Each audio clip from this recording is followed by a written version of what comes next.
Hey everyone, welcome back to the Paranormal M. Thanks for listening tonight. Before we start, if you are into these kinds of stories, go ahead and subscribe, and if you like this video, leave a like so I know to make more. The first story tonight takes place on Christmas Eve in the early 90s, when a teenage girl woke up in the middle of the night and saw something dark moving through her room. It is one of those stories that is hard to shake once you hear it. Let's get started, and I hope you sleep well tonight.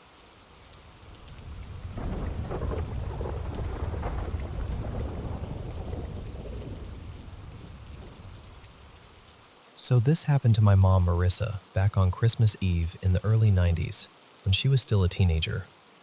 At the time, she shared a small room and even the bed with her younger sister, who was about 13. The room was always really dark at night, except for this old alarm clock in the corner. It had those glowing blue numbers, and they cast just enough light to make shapes in the room feel almost alive. She told me she woke up suddenly because she heard something gagging. At first, she thought it was the dog, but then she realized the dog wasn't even sleeping in their room that night. So she just lay there, listening. Whatever it was, it sounded wrong. Loud, wet, harsh. Not like anything that should have been in that room. As her eyes adjusted to the dim light, she slowly lifted her head and looked toward the foot of the bed. And that's when she saw it. She said there was this huge black shape standing there. Not just a shadow, not her imagination, but a solid mass of darkness. It was so tall it seemed to reach all the way to the ceiling. Then it started moving. And when it moved, she said it sounded like someone dragging a metal garden rake across the carpet. That alone would have been horrifying, but she said the worst part was the sound coming from it. She never really found the right words for it. The closest she could get was that it sounded like a record playing backward, except it was layered with voices, men and women together, all twisted into something unnatural. By then, she was completely frozen. One of her feet had slipped out from under the blanket near the edge of the bed, and as this thing moved closer, she could feel this bitter cold coming off it. She was terrified it would notice she was awake, so as carefully and slowly as she could, she pulled her foot back under the covers. She said she managed to do it just before the thing passed. Then it kept moving across the room and, somehow, straight into the wall. The voices stopped. The scraping stopped.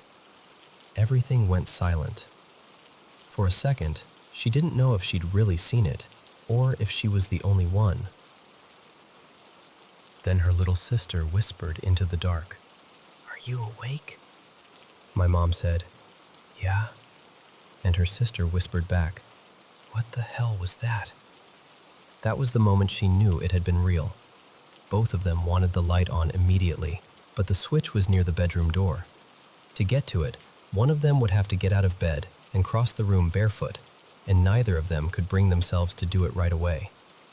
They were too scared to even put their feet on the floor. Finally, my mom worked up the nerve.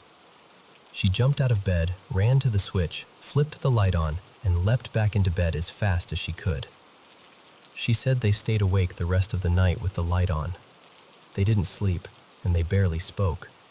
They just sat there in silence until morning, when the rest of the family got up to open presents. And even now, all these years later, she still doesn't know what it was. What she does know is that after that night, she could never sleep in complete darkness again. She also said the house changed after that. Things would go missing for no reason. The television would suddenly blast to life with loud static in the middle of the night. Her father once said he felt two hands grab his shoulders while he was driving to work, so hard it nearly made him lose control of the car. He was alone. Eventually the family moved, hoping they'd leave whatever it was behind. But according to my mom, they didn't. She believes it followed them, and that whatever entered that room on Christmas Eve stayed close to the family for decades afterward. I still think about that story sometimes. I honestly don't know what to make of it. but I can understand why she never forgot it.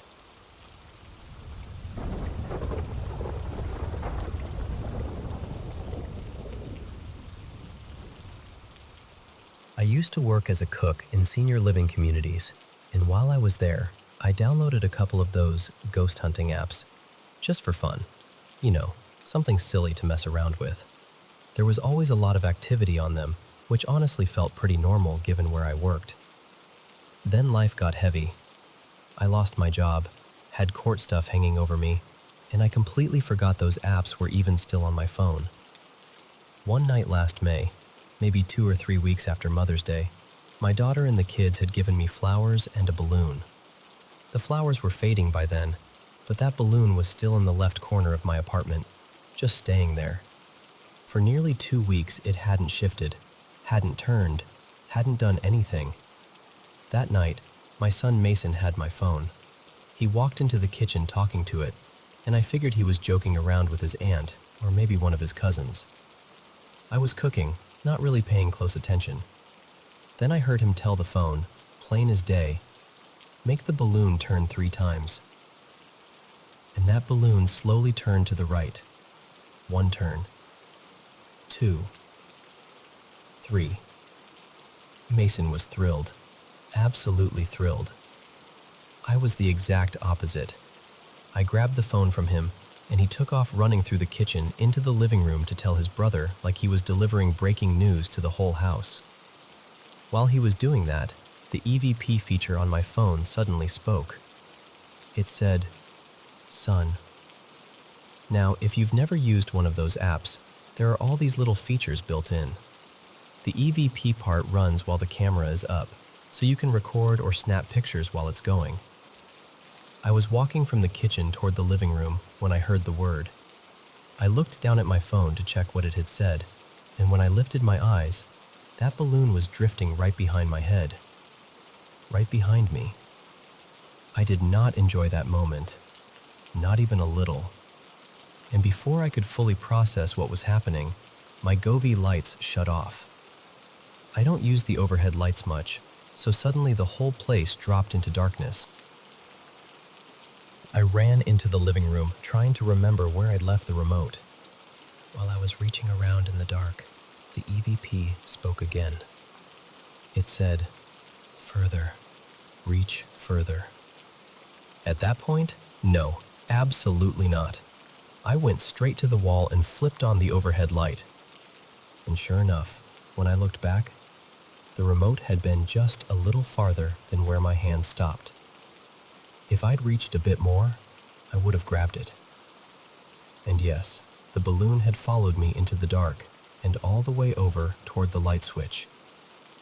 I deflated it that same night, immediately.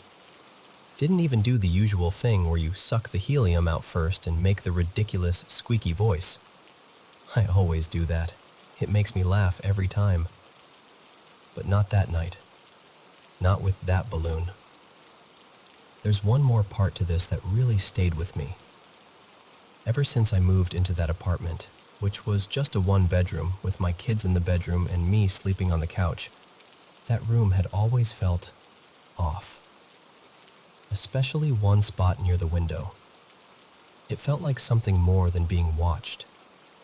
It felt like being stared at. Really stared at.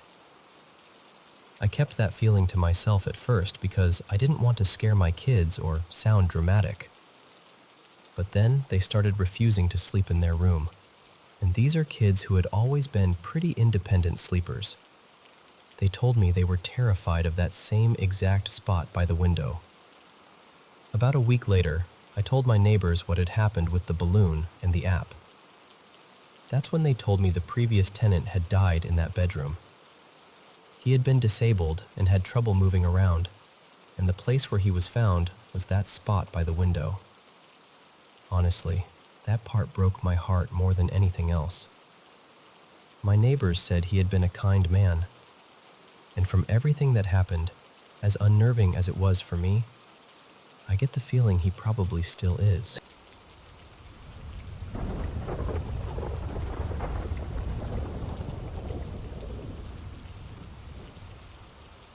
Back in September 2001, my family and I moved out of a house I'd owned for years.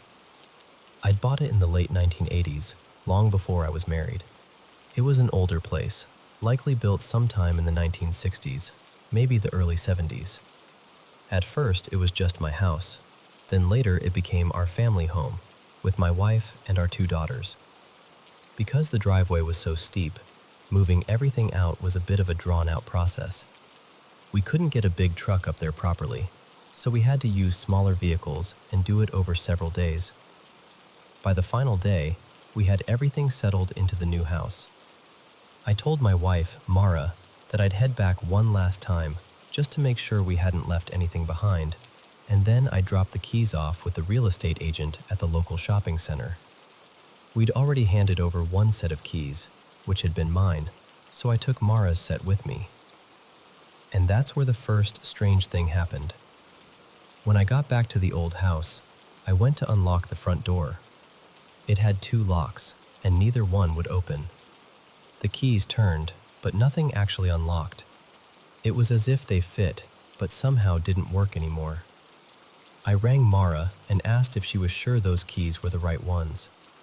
She told me she'd locked up with them the day before, and they worked perfectly. So I called the agent and asked if I could come by and collect my set of keys, the ones we'd left earlier. I picked them up, drove back, and this time the door opened without any trouble at all. I went inside and did a proper final check, opening cupboards, looking through the rooms, making sure we hadn't missed anything. Everything seemed normal until I stepped into one of the 3 bedrooms, the one we'd used as a study and little library. There was a small whiteboard fixed to the wall that I decided to leave behind because it was attached pretty firmly. It still had a couple of phone numbers and a few notes scribbled on it. I don't remember exactly what was written there now. I reached up, dampened my fingertip, and started to rub the writing away. The moment I did, my entire body turned ice cold. I don't mean a chill or a shiver.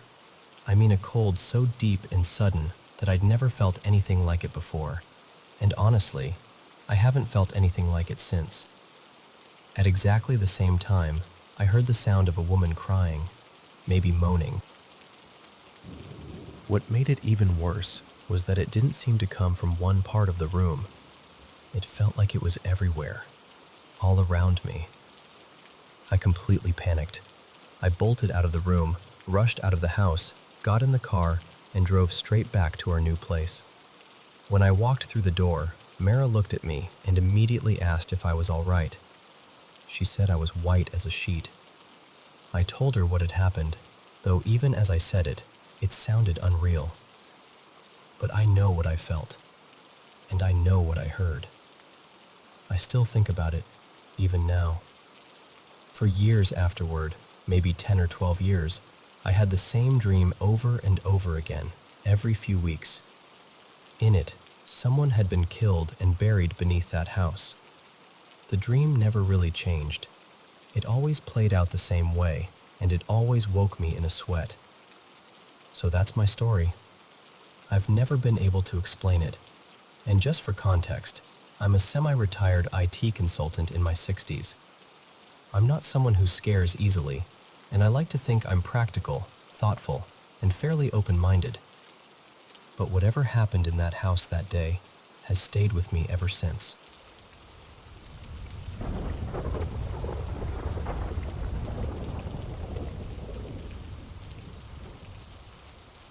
I should probably start by telling you that this house was never just some random place to me. It belonged to one of my closest friends, and I stayed there more times than I could count when we were growing up. I knew the long driveway, the pond out front, the way the place looked at night, the sound of the lake nearby. It was familiar, safe, at least on paper. But over the years, little things would happen there. Strange things. Easy to brush off in the moment, but harder to ignore once you started stacking them together. There were all these small incidents. His parents would get annoyed because the freezer, the fridge, or the cupboard doors would be left open, even on nights when we barely left his room. I remember playing hide and seek once and feeling absolutely sure someone was standing right behind me in one of the bedrooms. The room always felt colder than the others. When I turned to leave, I felt what seemed like a hand press against the middle of my back. I spun around and nobody was there. Another time, a bunch of us were outside playing manhunt across the property. There were usually 8 or 9 of us running around for hours, laughing, yelling, being stupid kids. But twice, on 2 completely different nights with 2 completely different friends, someone suddenly wanted to end the game and call home early. Both of them looked pale and rattled, like they had seen something they couldn't explain. Then there was the night after our grade 8 graduation, when 4 of us were sleeping over. We had all just decided to call it a night when, the second everything went quiet, the whole house stereo system blasted music out of nowhere. Stuff like that happened in pieces, just enough that you could dismiss it, until one night you couldn't anymore. My friend, who I'll call Corey, hated talking about it. If I ever mentioned something weird while we were actually in the house, he would shut it down immediately. Not jokingly either. He meant it. At the time, I thought he was just superstitious. Looking back, I think he knew more than he wanted to admit. So here's the night that changed everything for me. Corey's house was huge. Not just big for a family house huge. I mean a full-on mansion. 5 bedrooms, a live-in maid suite, a driveway that felt like it went on forever, and the whole place sitting near Lake Ontario. One night, his parents were away at a wedding, and it was just me, Corey, and his dog, who I'll call Mac. Mac was the best dog I've ever known. Calm, unbelievably smart, perfectly trained. I never remember hearing that dog bark, not once. He had this quiet awareness about him that made you trust him. That night, we were just being teenage idiots, eating pizza and wings with the money his parents had left for us, watching some documentary about indigenous history and culture. We were joking around, doing dumb impressions, not thinking much of it. Nothing felt wrong yet. At some point, Corey got up to put the leftover pizza in the kitchen. When he came back, something had changed. I could see it on him right away. His face looked off. His energy had gone flat. It wasn't even that late, maybe a little before 11, but he came back and said he just wanted to head upstairs and go to bed. I remember thinking that was weird, but I didn't push it. Later, I was lying in bed, still awake, staring across the room. On the nightstand beside me was a pair of wired earbuds, and I watched them move. Not fall suddenly, not slip in some quick, natural way. I watched the cord slowly slide, inch by inch, over the edge of the table like something was gently pulling it downward. There was barely enough of the wire hanging off for gravity to make sense of it, but I saw it happen. I watched until the weight finally took over and the earbuds dropped to the floor. A minute later, Corey came into the room with Mac, and I told him what I'd seen, kind of carefully, because I knew he hated hearing that stuff in the house. He looked at me with this weird mix of anger and panic and said, "Are you messing with me right now? Because I'm already freaked out." That stopped me cold. I asked him what he meant. He told me that while he was in the kitchen, a 2-liter bottle of soda that had been sitting on the counter tipped over by itself and rolled off. He picked it up, and right as he did, the fridge door slammed shut hard enough to make him jump. That was when he decided we were done for the night. Even after that, I still tried to explain it away. I told him maybe the earbuds had just shifted. Maybe we were both tired and getting into our own heads. Honestly, I was trying to calm myself down as much as him. So we turned off the lights and got into bed. We had only been lying there for maybe a couple of minutes, just talking quietly in the dark, when the lamp on the nightstand beside Corey switched on. Not a regular switch lamp either. It was one of those touch lamps where you just tap the base or the metal and it lights up. We both went dead silent. We looked at each other, then at the lamp. Then it turned off. I don't think either of us even had time to breathe before it switched back on. And that was when Mac started growling. Not a little warning rumble. A real, low, focused growl aimed directly at that nightstand. I had known that dog for years. I had never seen him act like that. Never. He stood rigid, staring into that corner like he was locked onto something we couldn't see. The whole thing probably lasted less than half a minute, but it stretched out in my memory like it went on forever. Then the lamp shut off again, and Mac exploded out of the room. He tore through the doorway like he was chasing something, and the bedroom door slammed hard behind him. Corey and I jumped up and ran after him.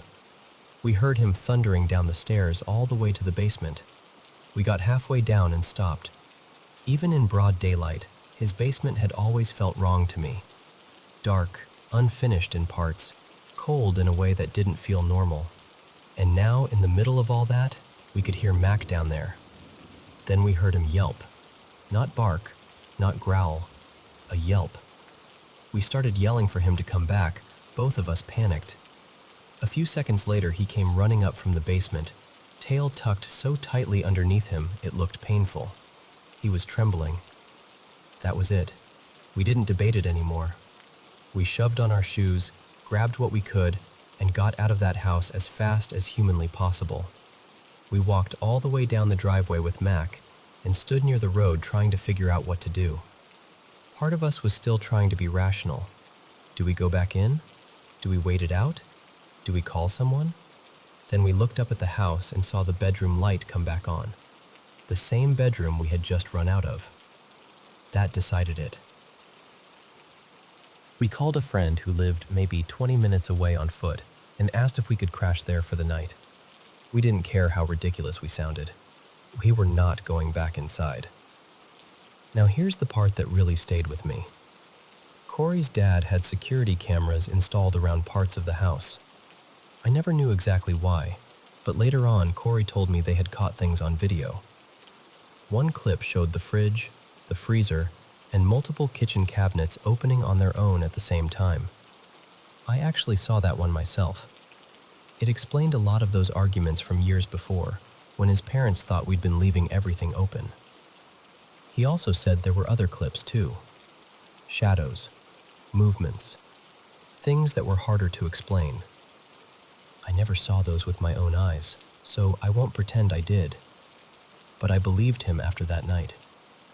Years later, his family moved out, and once they did, two things happened that still bother me when I think about them. His dad had pretty severe sleep apnea while they lived there, and it eased up almost immediately after they left. His mom used to get awful vertigo spells in that house, and those stopped too. Just gone.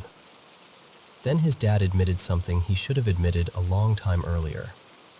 When the house was first being built, workers had uncovered what looked like multiple old burial sites, human remains in the ground. Instead of reporting it, he kept it quiet because he didn't want construction delayed for months while the property was investigated. I've never forgotten that. And I still can't shake the timing either. The one night everything truly erupted was the same night we had been sitting there joking around and mocking the documentary we were watching. Maybe that meant nothing. Maybe it meant everything. I'm not going to stand here and tell you I know exactly what was in that house or who it belonged to. I just know something was there. Before that night, I had no interest in the supernatural. I didn't want stories, theories, or ghost hunts. I would rather have laughed it off and moved on. But after living through that, after seeing that dog react the way he did, after seeing that light turn on and off while we sat frozen in bed, I couldn't dismiss it anymore. So that's the story. I'm telling it exactly because it stayed with me. Because even now, years later, I can still picture that house from the road, that upstairs light glowing again after we ran, like it was watching us leave.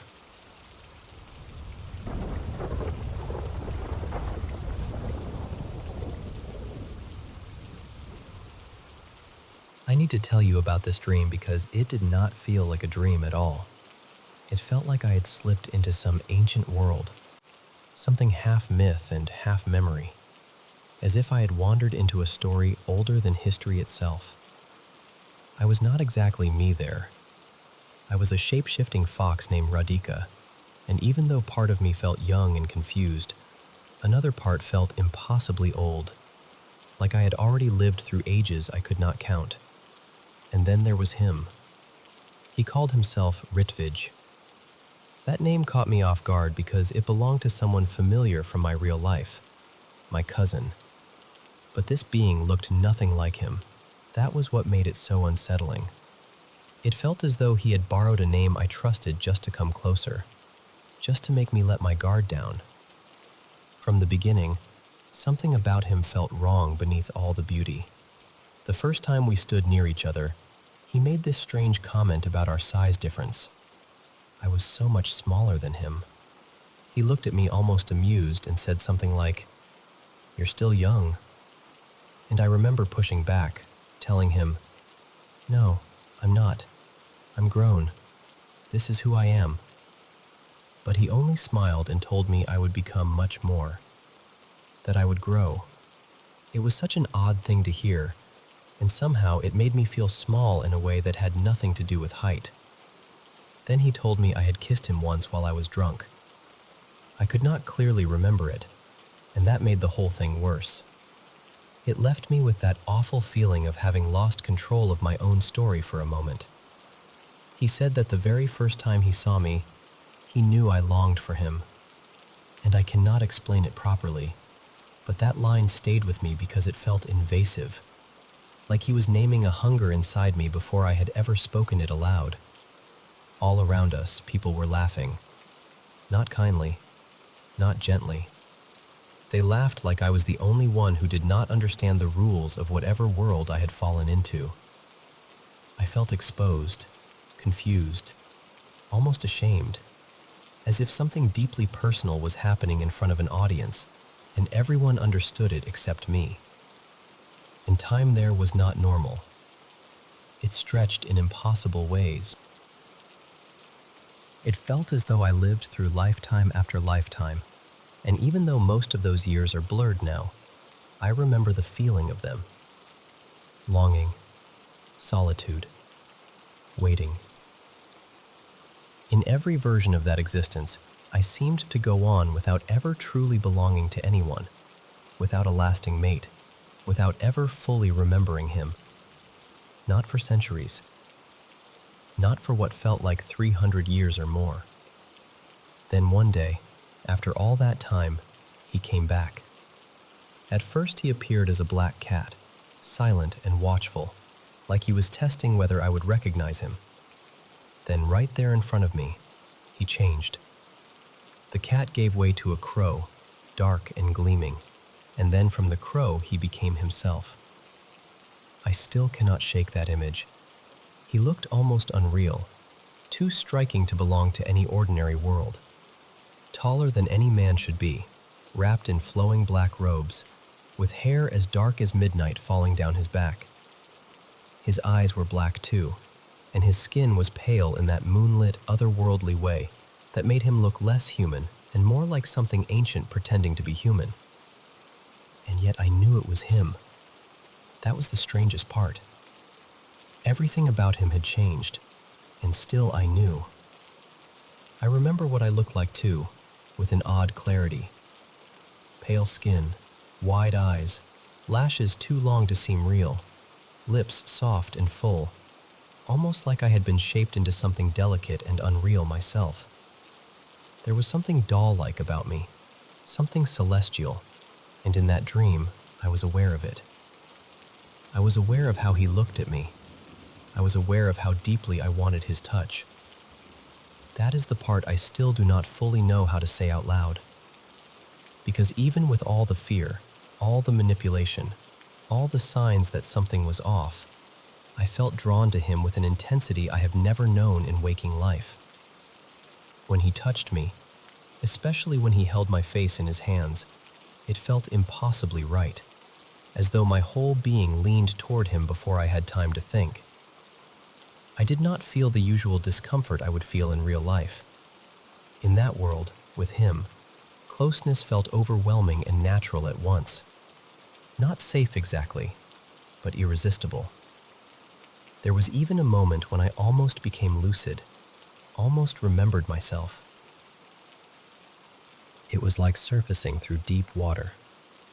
I had this flicker of awareness, this sudden thought that, in real life, I do not even like kissing, that something here did not add up.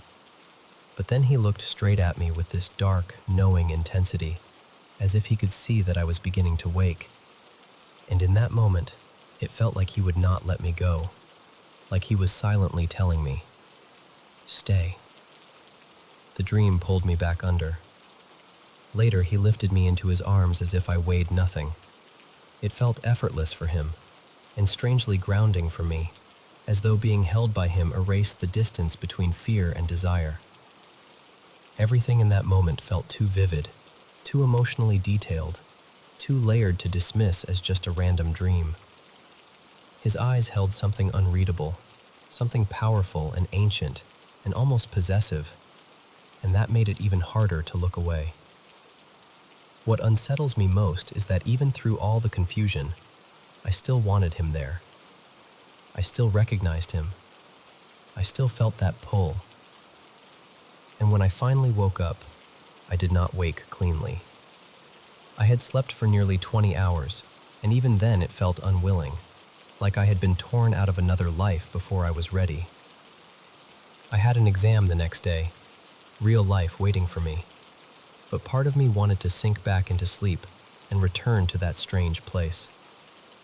I even woke a few times during it, but every time the dream kept going, like it had its own current, and I was being carried by it whether I chose it or not. That is what stays with me now. Not just the beauty of it, and not just the fear. It is the fact that both existed together. The manipulation, the longing, the recognition, the unease. Something in me knew all along that not everything was right, and still I could not stop wanting him in that moment. That is the part I cannot forget.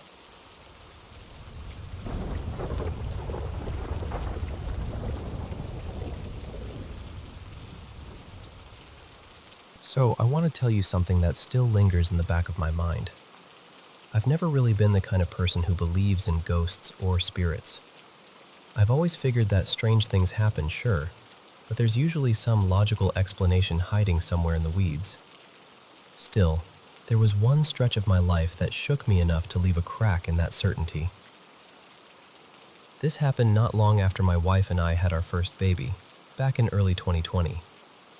She was on maternity leave, and I was driving nearly an hour each way to work every day, so we decided to move out of the city and settle in a little town much closer to my job. We found this wreck of a house for a price that felt almost suspiciously good, and to us, it looked like a chance to build something of our own. The place had a history. We were told an older man named Martin had lived there most of his life.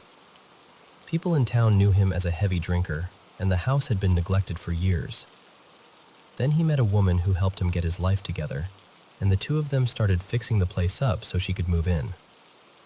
But not long after the renovations began, Martin got sick, ended up in the hospital, and passed away. She didn't want the house after that, and she sold it unfinished. That's how it landed with us. Once we started tearing into it, we realized just how old it really was. The paperwork said it dated back to the 1890s, one of the first homes built in town. We stripped it down to the studs, no insulation anywhere, square nails in the framing, old lath and plaster packed with animal hair. It felt less like remodeling and more like excavating. Eventually, despite all the delays and chaos, we got it ready enough to move in with our daughter. And that's when things changed. From the first night in the house, the nursery felt wrong. Not while I was renovating it, interestingly enough. I spent hours in there hanging drywall, wiring a ceiling fan, painting, building a closet. Nothing. But once the crib was in place, once the dresser and rocker and all the baby things made it feel like a lived-in room, something about it shifted. Every time I walked in there, especially at night, I felt like I wasn't alone. Not in a dramatic way. Just that quiet, unmistakable feeling that someone was standing just outside your line of sight, watching. I'd sit in the rocker holding my daughter while she drifted off, and the whole room would feel heavy. There were nights I'd lay her in the crib and feel guilty leaving her there, like I was walking away from something I couldn't explain, but deeply didn't trust. And the weirdest part was, she slept beautifully. Nothing seemed to bother her at all. So I kept telling myself it was stress, exhaustion, a new house, too much imagination, whatever would make it sound normal.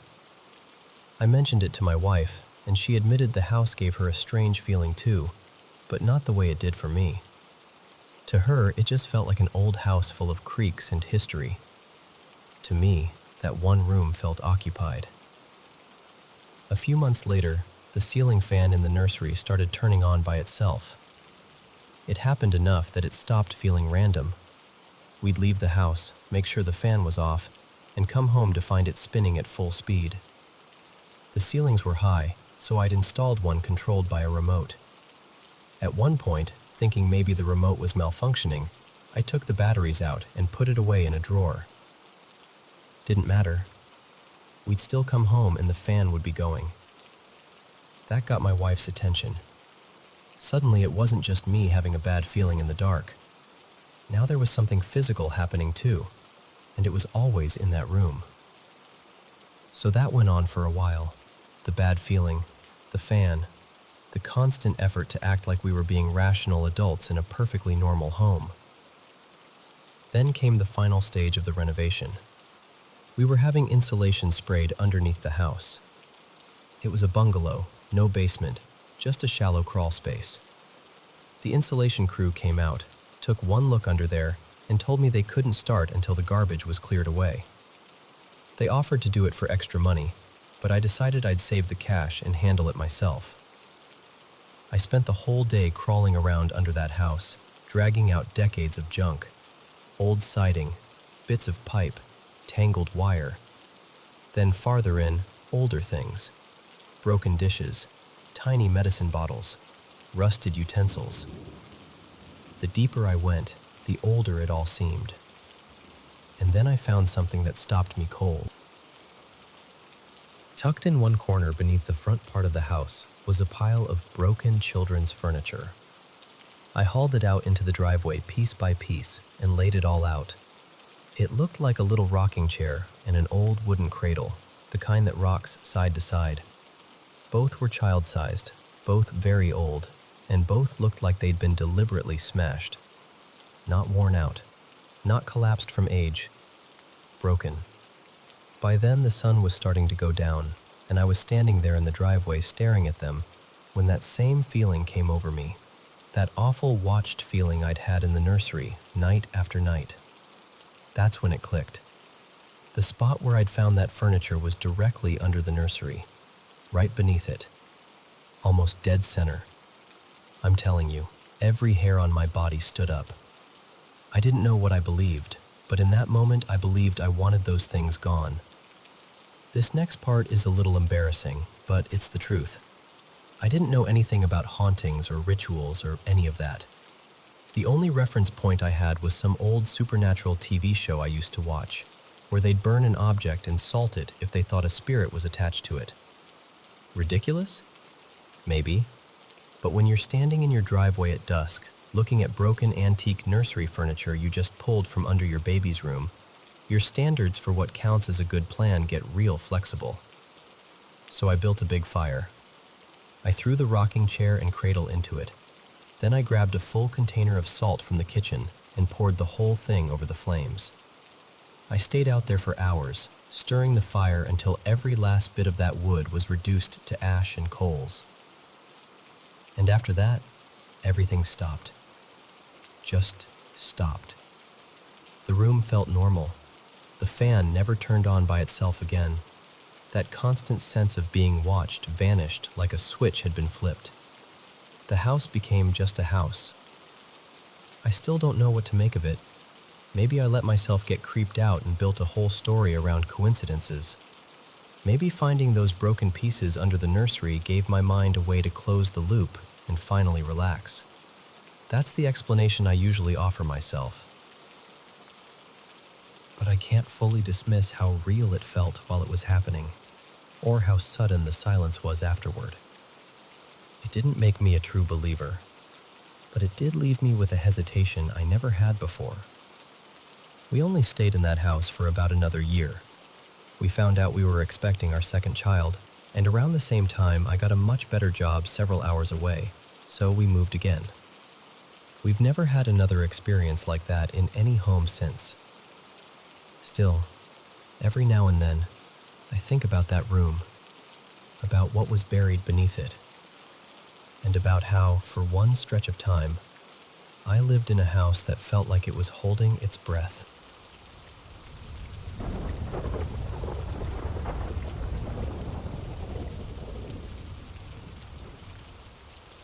I wanted to tell you about something strange that's stayed with me for years, because every now and then it comes back so clearly that it rattles me a little.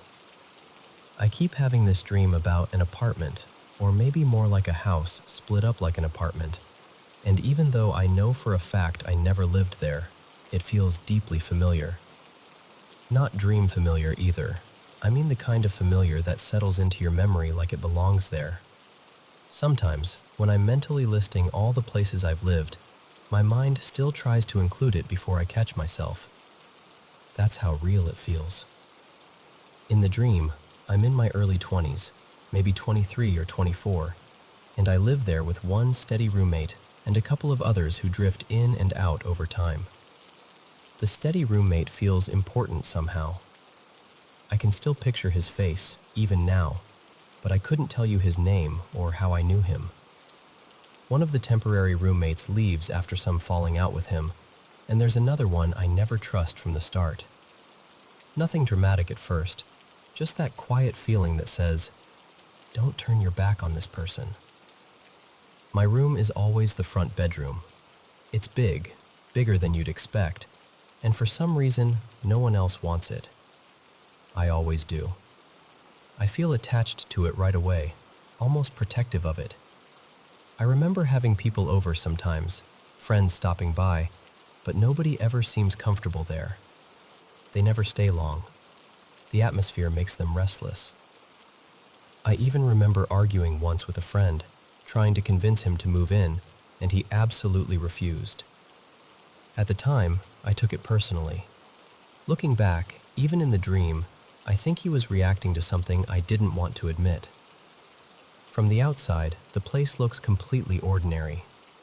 That's part of what makes it unsettling.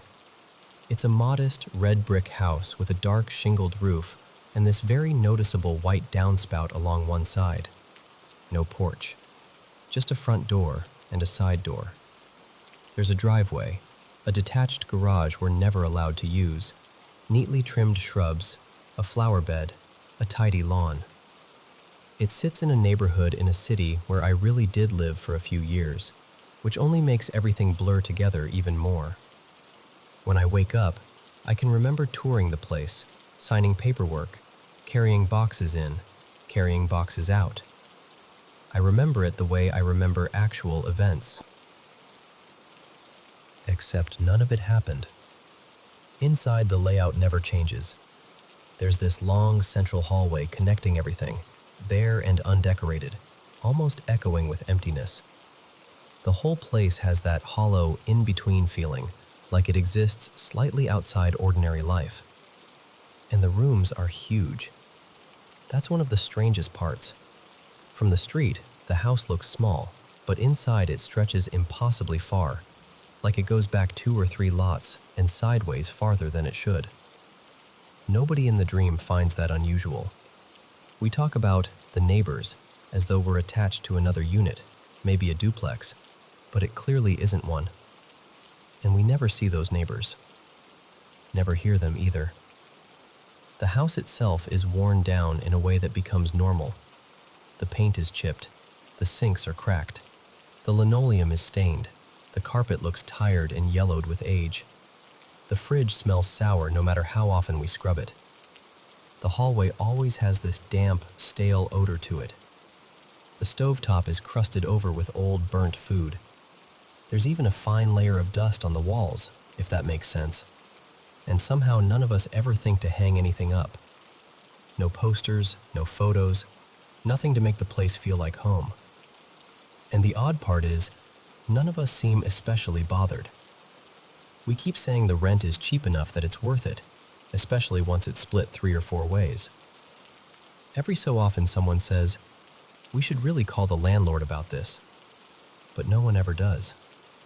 I don't even remember seeing the landlord. I don't remember paying rent either, or knowing how much it was supposed to be.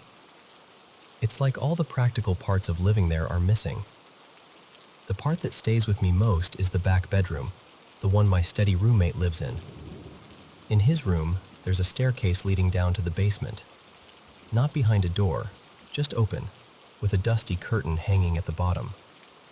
The curtain is always closed. We've all somehow been told the basement isn't ours to use, that we're not supposed to go down there. Nobody questions it. Nobody jokes about it. Nobody pushes. But every time I even look toward those stairs, I feel uneasy. Deeply uneasy. I avoid that room whenever I can. I avoid the back part of the house altogether. Meanwhile, my roommate sleeps in that room like it's the most normal thing in the world. He never seems disturbed by it at all. Then, one day, something changes. We decide to go past the curtain. I never remember who brings it up. I never remember what finally makes us do it. And I can never remember what we saw down there. That part is always gone when I wake up, like someone tore those pages out. But I do remember the feeling. Whatever was in that basement made something inside me snap into place.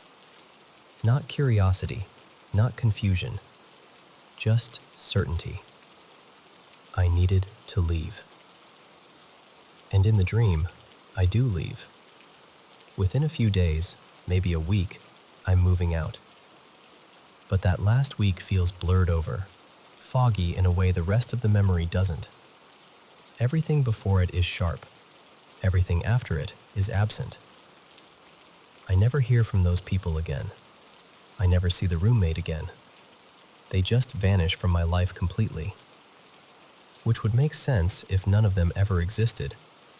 But somehow that doesn't make the memory feel less real. That's the part I can't shake. It has been over a decade now, and this place still lives in me like an actual chapter of my life. I know it wasn't real, but my mind keeps filing it away as if it was.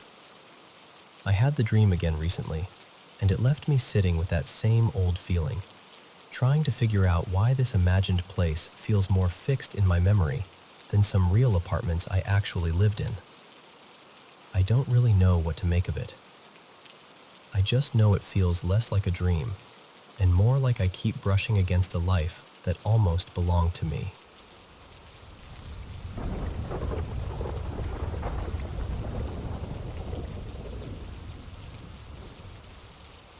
So, this happened a few months ago, and even now I still catch myself thinking about it. My husband and I finally moved out of this house that, honestly, felt deeply wrong. We're safe now, and I'm not scared the way I was back then, but I still can't fully explain what was happening there, and that's what sticks with me. The house was in this old mining town where a lot of the downtown area was built over abandoned mine tunnels. People around here still talk about construction crews finding hidden caverns underground that were never on any map. So even before anything strange started happening, the place already had this unsettling history. It was over 100 years old, right in the middle of town, and it carried that kind of heavy, worn-out feeling some old houses have. We rented the basement suite in early 2019. I knew the landlord through work, and at first everything seemed mostly fine. Nothing dramatic, just a weird atmosphere I couldn't quite put into words. Then, in 2020, things started to shift. There was a shared laundry area in this unfinished section of the basement. At first, we didn't have access to it, but once the pandemic started, the landlord told us to use the washer and dryer there instead of going to a laundromat. On paper, it was a nice gesture. In reality, That room made my skin crawl. The second I started doing laundry down there, I felt watched. That's the only way I know how to describe it. The floor was bare concrete, and near the middle there was this raised, square section, maybe 2 feet by 2 feet, with a circular patch in the center made from a different shade of concrete. And sitting on top of it was this bundle of sticks tied together into a pentagram. Now, my landlord was a very spiritual person, so I knew it probably had some protective meaning for her. I tried to respect that. I really did. I told myself it was basically spiritual home security and left it at that. But after I noticed it, I couldn't ignore how oppressive that room felt. Not long after that, little things started happening. A cupboard door would swing open by itself. A trash can would tip over for no reason. We had this framed picture that kept falling, over and over, even though it was nailed into the wall properly. One night we had a friend over. I'll call him Noah. We were all sitting on the floor playing cards when he suddenly went pale. Right after that, the picture crashed down again. I barely reacted because by then it had become weirdly normal. But Noah swore he had seen it lift upward before it fell. I laughed it off in the moment, but it definitely got under my skin. For a while, it stayed at that level. Creepy, but manageable. Then, in 2021, the basement flooded. Not our actual suite, thankfully, just the laundry area. The landlord had her partner come by to fix a pipe, and to get to it, he had to open up this hidden area under the house. We hadn't even known it was there. There was a boarded-up door in the unfinished part of the basement, and behind it was a staircase that went way down and way back under the house. I never actually went down those stairs, but I stood at the top once, and I couldn't see where that space ended. It felt less like a basement and more like the beginning of a tunnel. After that door got opened, everything escalated. The noises got louder. Things started moving more often. The whole house felt tense, like we were intruding on something that did not want us there. Most of it seemed to center around my husband, especially when I wasn't home. He started having night terrors again, which he hadn't dealt with in years. Then one day he was standing across the living room from me, pulling his shirt over his head, and suddenly he jerked and laughed like I was messing with him. He said something like, "Okay, very funny, stop." I had no idea what he meant. He told me he thought I had just grabbed at his stomach, but I hadn't gone near him. And when he took his shirt off completely, there were fresh red scratches on his side. I know how that sounds. I know. But I saw them. Another time I went out of town overnight for work, and because he hates sleeping alone, he stayed up late redoing our fish tank to keep himself busy. When I got back, he told me my earrings had been falling off their rack all night. I had a lot of jewelry on that thing, dozens of pairs, and he said it kept happening one at a time until finally everything came crashing down at once, while the rack itself stayed hanging on the wall. Then he heard the shower turn on. He was too scared to check right away, so he just stood there listening until it shut off. When he finally looked, the shower was wet. That was one of the moments that really got to him. There was also this day when I was in the laundry room and came back into the living room to find him looking absolutely horrified. He told me I had just walked in from the basement a minute earlier, sat down on the couch, and ignored him when he tried to talk to me. But I hadn't. I had literally just walked in. And then something similar happened again not long after. I was cleaning in the kitchen for over half an hour, watching a whole episode of a show on my phone while I worked. When I came into the living room, he said my name, sharply, like he was frustrated. He insisted I had been standing there the whole time ignoring him. I got defensive because I knew I hadn't been there. Then I showed him the show I'd been watching, and we both just kind of froze. Because at the same time, we remembered the earlier incident, the one where he thought he'd seen me come in and sit down. After that, we made this unspoken agreement not to talk about any of it while we were inside the house. And looking back, I really think whatever was in that place fed on tension. During that stretch, my husband and I fought more than usual. At first, I blamed stress. I was in school. He was burned out at work. Life was a mess. But our landlord started changing too. She became colder, harsher, more obsessed with money. And our mutual friends noticed it as well. Around the same time, she and her boyfriend started fighting constantly upstairs until they eventually split up. It felt like the whole house was souring people. At one point, my husband asked a coworker for advice. His family had spiritual traditions, and he took our story seriously. He gave us a few suggestions, mentioned some crystals, and warned us not to engage directly with whatever was there. But the one thing he said very clearly was this: if the pentagram ever broke, we needed to leave. That same day, before my husband had even told me any of that, I went into the laundry room and noticed the pentagram was gone from its usual place. I assumed one of the landlord's cats had knocked it down, but when I found it under the stairs, it wasn't just knocked loose. It had completely come apart. Every tie had unraveled. The sticks were all scattered in a pile. I texted the landlord to let her know and left it there. When my husband got home and told me what his coworker had said, I just stared at him and then showed him what I'd found. After that, things got worse, but not always inside the house. It felt like the chaos spilled into our lives. I hit one of the worst depressive episodes I'd had in years. My husband quit his job because the environment had become unbearable, and then an older coworker became fixated on him and eventually tried to break into our house. That was it for us. At that point, whatever was going on spiritually almost stopped mattering, because now our safety was at risk in a very real, physical way. The strangest part was that once we decided to move, the focus seemed to shift. My husband's night terrors stopped almost completely, and mine started.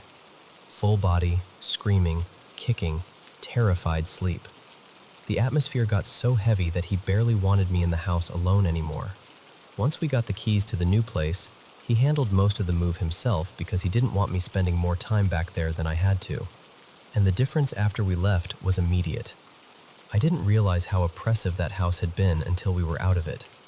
The air in the new place felt lighter, cleaner, like my body could finally unclench. Later on, we talked to a few people who had visited us there, and every single one of them said some version of the same thing. That house felt off. So that's the story. Maybe there's a logical explanation for all of it. Maybe the old tunnels, the hidden space under the house, the tension, the fear, all of it just combined into something that got into our heads. I'm open to that, truly. But there are still moments I can't explain away. And even now, what stays with me most is not one single event. It's the feeling. That house felt like something underneath it was awake.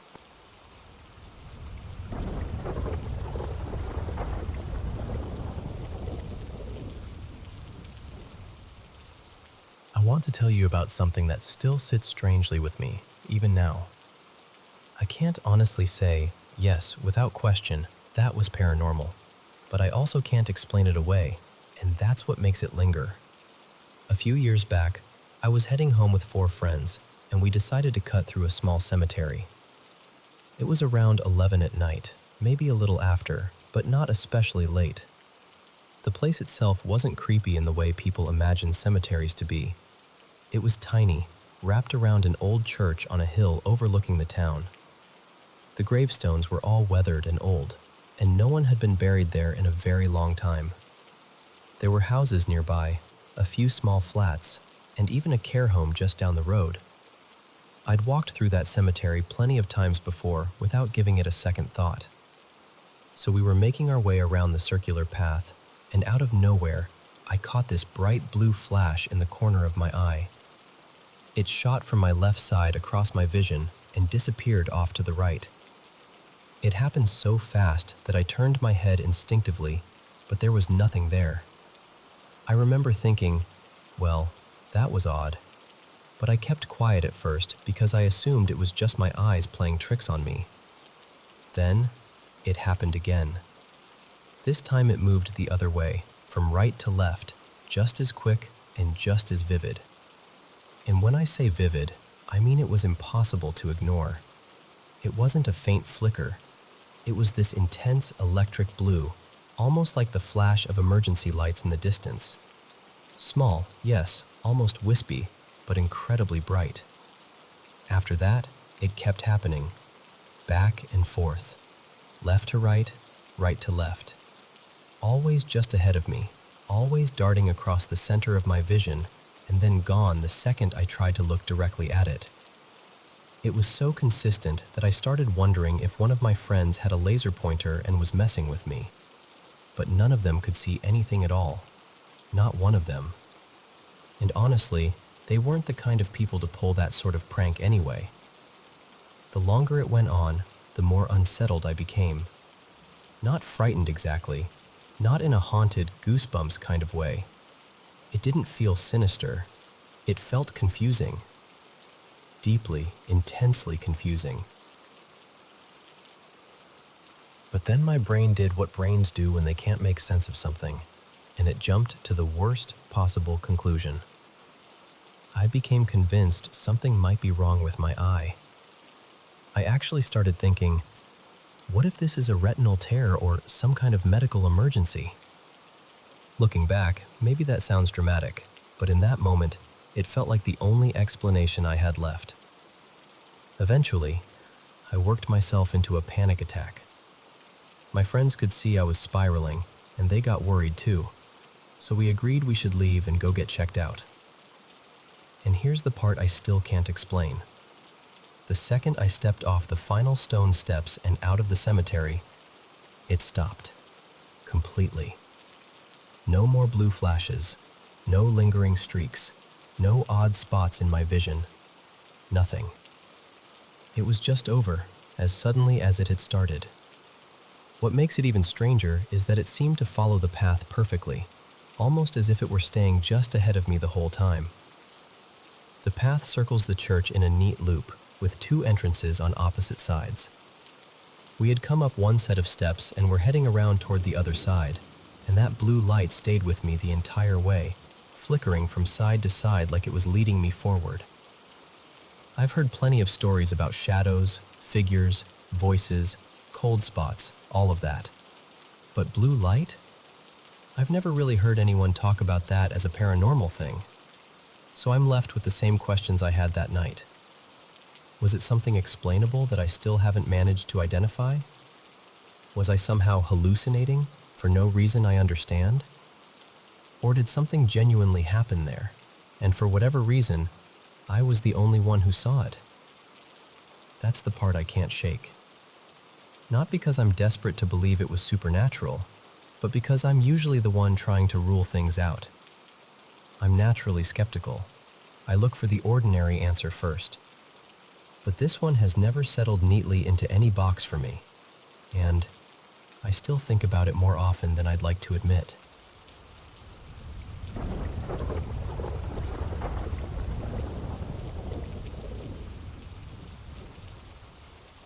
I want to tell you about something that happened to me years ago, back when I was living in a little mountain town in Colorado called Cripple Creek. At the time, I was working as a car dealer at one of the casinos up there. I had been living in Colorado Springs before that, but the drive was long and rough, especially once winter rolled in, so I figured it made more sense to move closer to work. I ended up renting this old miner's house just outside town. It had been standing there since the late 1800s, and it looked every bit its age. The floors sagged in places, every step made the wood complain, and the whole place always felt cold, no matter what I did. The basement was the worst part. It was unfinished, with dirt floors and crumbling walls, and somebody had carved this strange symbol into one of the stones. I never put much stock in things like that, though. I've always been a skeptic. What really got me at first was my cat, Jasper. The moment we moved in, he acted like he wanted no part of that house. For days, he barely left my bed. He stayed tucked under the blankets most of the time, and honestly, with how cold that place was, I didn't mind the company. I had the heat running constantly, a space heater in my room, even an electric blanket on the bed, and somehow it still never felt warm enough. After a few months, I decided to get a roommate to help with bills.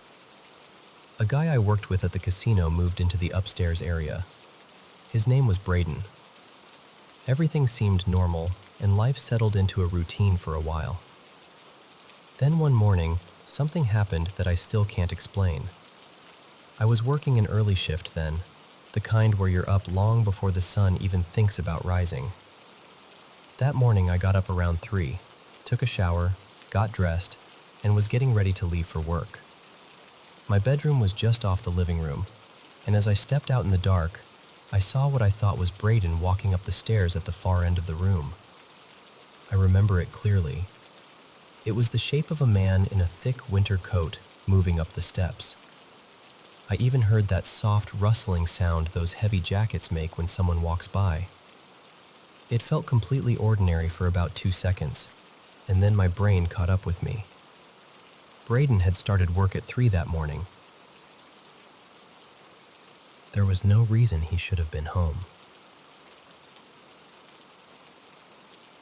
That's when the air in the room seemed to change. I stood there for a second trying to make sense of it, then grabbed my pistol and went upstairs. I checked every room, closets, corners, everything. There was nobody there. Nothing. The whole upstairs was empty. I didn't stick around after that. I put the gun back down, got out of the house as fast as I could, and headed straight to the casino. And there he was, Braden, exactly where he was supposed to be, working. I've gone over that moment in my head more times than I can count, and I still don't have an explanation for it. I don't believe in ghosts. I still don't. But I know what I saw that morning, and I know what I heard. Even now, just talking about it, I can still feel that chill all over again.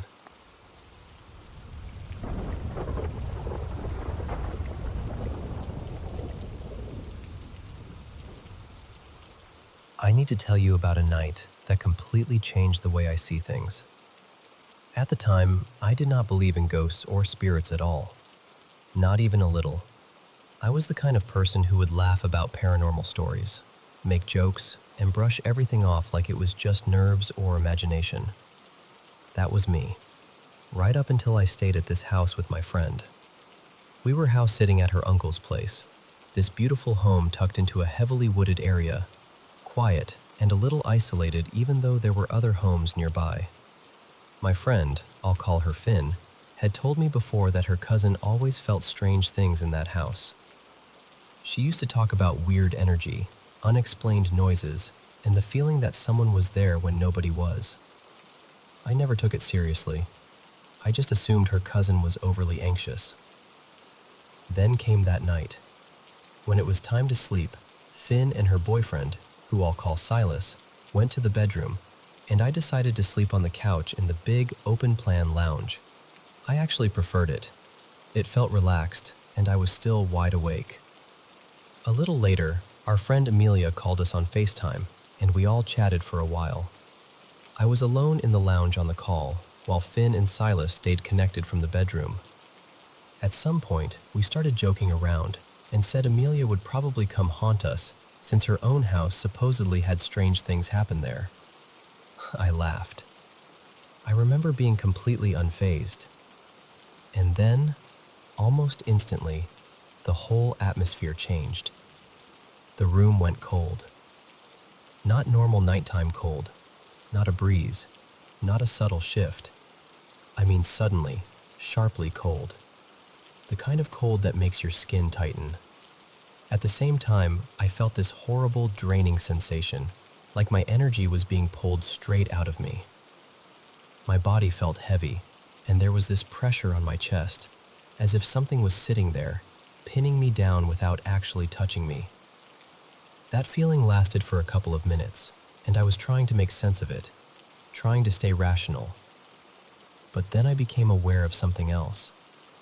I felt, so clearly, that something was in the lounge with me. It felt like it was standing in the corner near the fireplace, just watching me. I looked straight at that corner. There was nothing there. Nothing I could actually see. But the feeling did not go away. If anything, it got worse. The room felt freezing by then, and the pressure and dread just kept building. It is hard to explain unless you have felt it yourself, but it was like every part of me knew I was not alone. And what made it even stranger was that this happened in the middle of a scorching summer. I live in South Africa, and that day had been unbearably hot. There was no reason for that room to feel like ice. After about 10 minutes, I could not take it anymore. I ran down the passage to the bedroom where Finn and Silas were. I told them exactly what had happened, and I know I must have looked shaken because they immediately took me seriously. Silas and I even went outside afterward to check the garden and around the property, just in case someone had somehow gotten in or been lurking nearby. There was nothing, no sign of anyone at all. Then, about a year later, we stayed at the same house again, this time with another friend who was much more sensitive to paranormal stuff than I was. He was one of those people who picked up on things without even trying.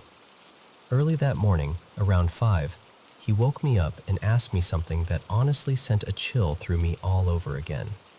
He asked, "Did you clap next to my head and say my name to wake me up?" I was half asleep and completely confused. I told him no, of course not. And the thing is, I am an incredibly deep sleeper. I do not just wake up, move around, clap in someone's ear, and then fall back asleep without knowing it. That is not possible for me. Our other friends were not in the room either. When he woke up, there was nobody there. We were both left staring at each other, trying to come up with some reasonable explanation, and neither of us could. That house was the first place that ever made me question everything I thought I knew. Before that, I would have rolled my eyes at stories like this. Now, I cannot. I still do not have a perfect explanation for what happened, but I know what I felt that night, and I know how real it was. Whatever was in that house, I do not think we imagined it.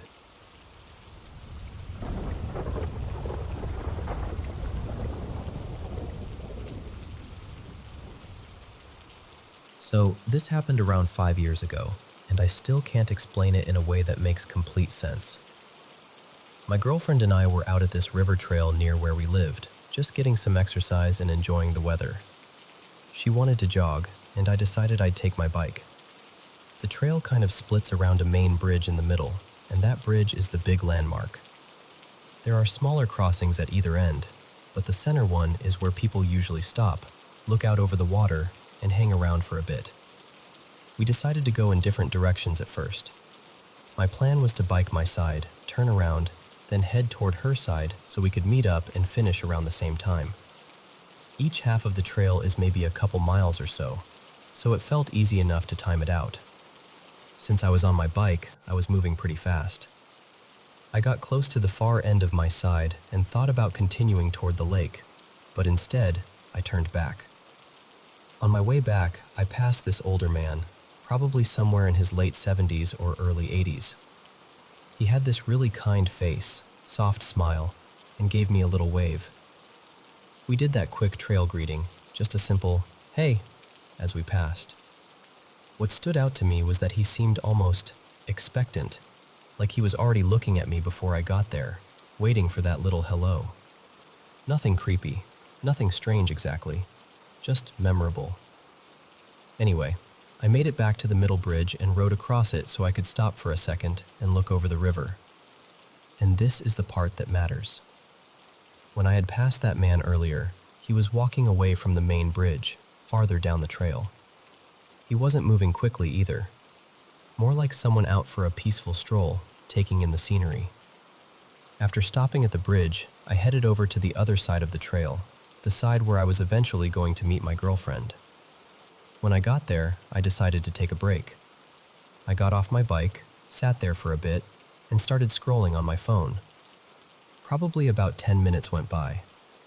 Then I got this weird feeling and looked up. And there he was. That same older man was walking across the bridge toward me. I just remember staring because it made no sense. The man I had seen earlier had been a good distance down the opposite side, heading away from the bridge. Even if he had turned around right after passing me, there is no way he could have covered that distance, crossed back, and made it over to my side that fast. Not at the pace he was walking. And it wasn't just, maybe it looked like him. It felt exact. Same gray knit cap, same faded green puffer jacket, same jeans, same build, same slow, easy stride. He kept coming in my direction, and I started feeling awkward because we had already said hello once. I get socially anxious sometimes, so instead of looking at him again, I dropped my eyes back to my phone. When I last saw him, he was maybe 20 yards away. I only looked down for about a minute, maybe a little more. Then I looked back up. He was gone, just completely gone. And what made that so unsettling was the layout of the trail. From where I was standing, I could see a decent stretch in both directions. If he had kept walking, I should have seen him somewhere. If he had turned off, I should have noticed that too. But there was nobody there. No man on the path. No figure in the distance. Nothing. I just sat there staring, trying to make it make sense. And honestly, I still can't. I know how it sounds. Maybe there's some explanation I missed. Maybe there were two men dressed almost exactly alike. But in the moment, it didn't feel like that. It felt like I saw the same person twice in two places he couldn't possibly have reached, and then watched him disappear.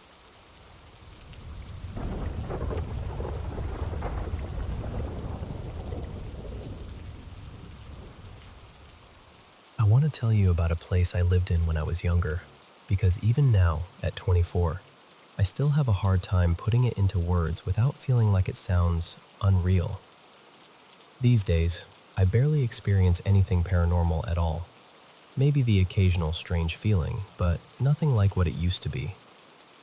When I was a kid, though, it felt like the supernatural had its claws in my family. Honestly, it wasn't just me. Everyone in my immediate family seemed to go through things. It was almost like we carried something with us, like whatever darkness was already in a place would somehow grow stronger around us. Looking back, maybe that made a strange kind of sense. My childhood had a lot of pain in it, and sometimes it felt like that pain opened the door to things we couldn't explain. There was one apartment in particular, where I lived from about age 9 to 12, that I still think of as the worst place we ever stayed. I don't say that lightly. That apartment felt wrong in a way I've never felt anywhere else. It was like the air itself was angry. There was this constant heaviness, this sense of dread that never really lifted, like something in that place was always watching and always furious. And it wasn't just a feeling. All of us experienced things. We'd catch shadows moving across the walls when nothing should have been there. We saw figures out of the corners of our eyes. We'd wake up with scratches. The bunk bed my brother Eli and I shared would shake so hard it felt like someone was grabbing it and trying to rip it apart. Nighttime in that apartment was its own kind of nightmare. For me, the worst part was trying to sleep. I used to dread bedtime. My older siblings handled it better than I did, at least on the surface, but even they admitted the nights were terrible. I'd lie there scared out of my mind, waiting for exhaustion to finally pull me under. And when it did, that's when it would happen. I'd slip into this state that felt like sleep paralysis, except it was more than that. I'd realize I was trapped, and the second I became aware of it, panic would hit me.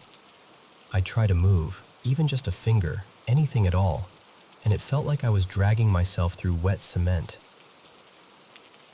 Sometimes breathing felt almost impossible, like something heavy was pressing the air out of me. Then the loop would start, and it wasn't like I'd see some obvious horror movie figure standing over me.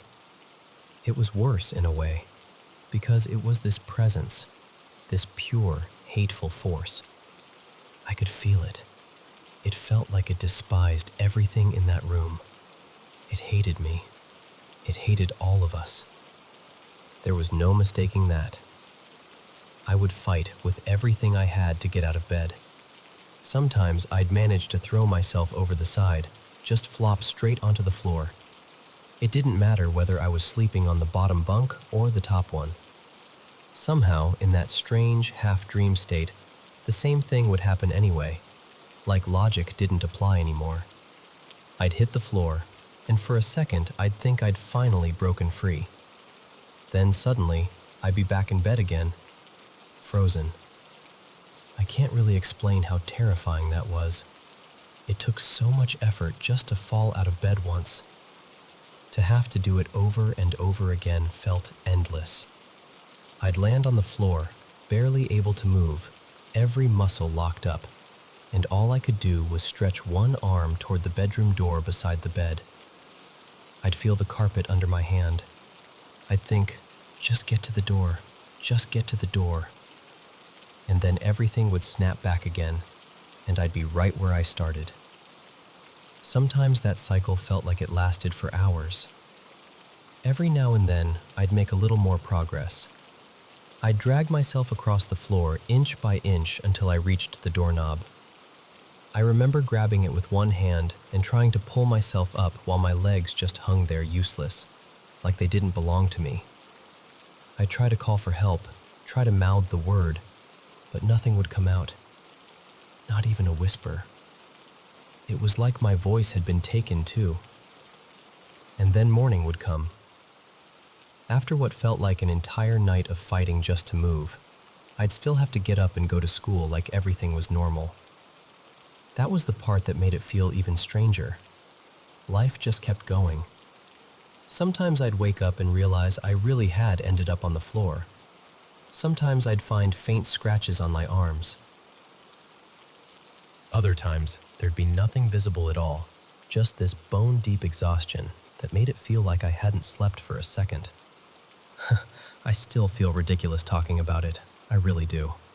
There's always that voice in the back of my mind saying, "That sounds impossible. That sounds insane." But I know what I lived through. I know what that apartment felt like. And I know I wasn't the only one who experienced it. So when I tell this story, I'm not asking anyone to explain it away from me. I'm just telling you that it happened. It was real to me, and for a long time, it was just my life.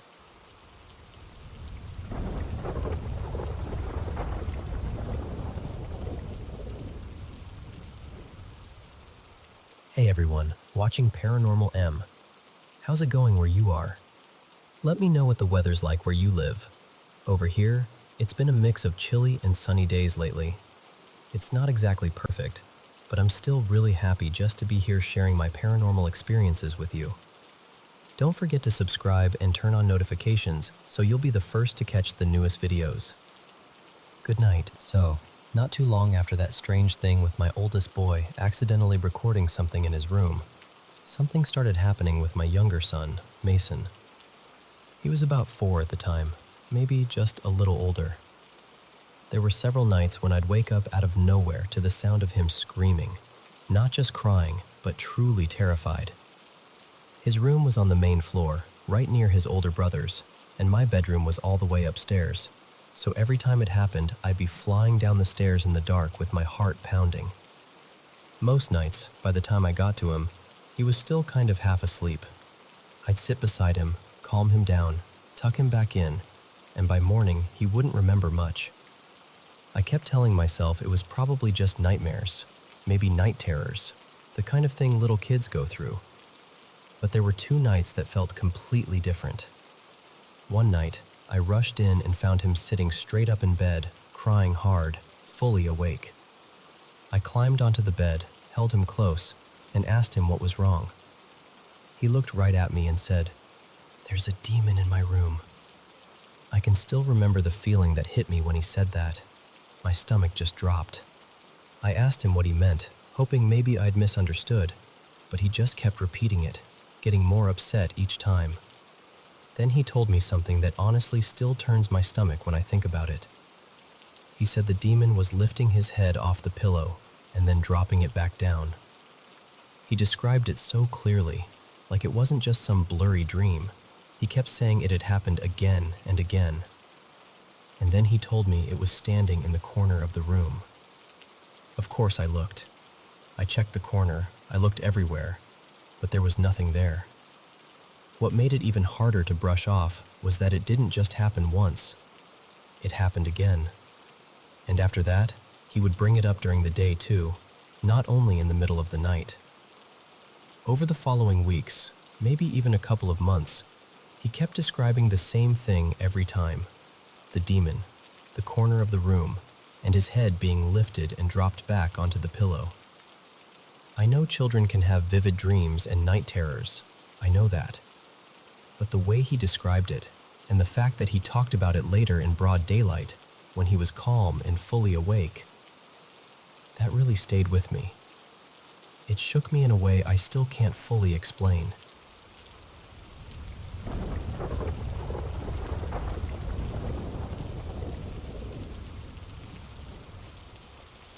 Hey, I've gone back and forth on whether to share this, because even saying it out loud still feels unreal. But it stayed with me for years, and I can still picture it so clearly. This happened sometime around the late 2000s or early 2010s. I was probably somewhere between 9 and 11. We were at this ordinary neighborhood park, the kind with a baseball diamond, a walking trail through a patch of trees, and some construction happening off to one side. Near the trail, there was this big round concrete tank or basin sitting by itself. It was the middle of the day, overcast but bright enough to see everything clearly. Nothing felt creepy or unusual. I was there with my mom, just walking like normal. A couple of older ladies were ahead of us on the path, and they passed that concrete structure without reacting at all, like there was absolutely nothing strange there. Then, when my mom and I got to that same spot, I turned my head to the right for no reason I can explain. And that's when I saw it. There was something hovering just above the concrete tank, not standing on it, hovering. It was sitting cross-legged in midair. The figure looked almost human at first glance, but not really. Its skin was this deep bluish color, but not flat or solid. It had this strange layered quality, like there was movement underneath it, almost like light shifting underwater. I remember blinking, trying to make sense of what I was seeing, and then realizing it had 4 arms. Its eyes were yellow, sharp, and fixed directly on me the moment I noticed it. It wore something that looked like a robe or cloak in blue and gold, but the patterns on it wouldn't stay still. They kept subtly shifting, not wildly, not like it was flickering in and out, just enough that every time I tried to focus on one detail, it seemed to rearrange itself. And the second we made eye contact, everything changed. The sounds around me dropped away like someone had turned the world down. The park was still there, but distant. My ears started ringing. My body suddenly felt heavy, like moving would take too much effort. I remember thinking I should step back, or say something, or do anything at all. But I just stood there. And the weirdest part is, I wasn't afraid. Not calm exactly, but not scared either. Just completely locked in. I could hear my mom saying my name, Mara, but it sounded far away, even though she was right beside me. Then she said it again, and this time it sounded closer, like I was surfacing out of something. And then all at once, everything came rushing back. The sound, the feeling in my body, all of it. My mom grabbed my arm and pulled me forward, and we moved fast down the trail. I looked back one time. It was still there, hovering in the same spot, watching. It didn't look angry. It didn't look welcoming either, just completely still, calm, like it had been there long before we noticed it and would still be there after we left. I barely talked about it for years. Then, a few years ago, I mentioned it to my mom out of nowhere, and to my surprise, she remembered it too. She told me she thought about it for a long time afterward, but eventually shoved it out of her mind because it unsettled her so much. I've never had another experience like that, nothing even close. What I still can't stop thinking about is that shift when we locked eyes. The muffled sound, the ringing, the strange heaviness, like time bent for a moment.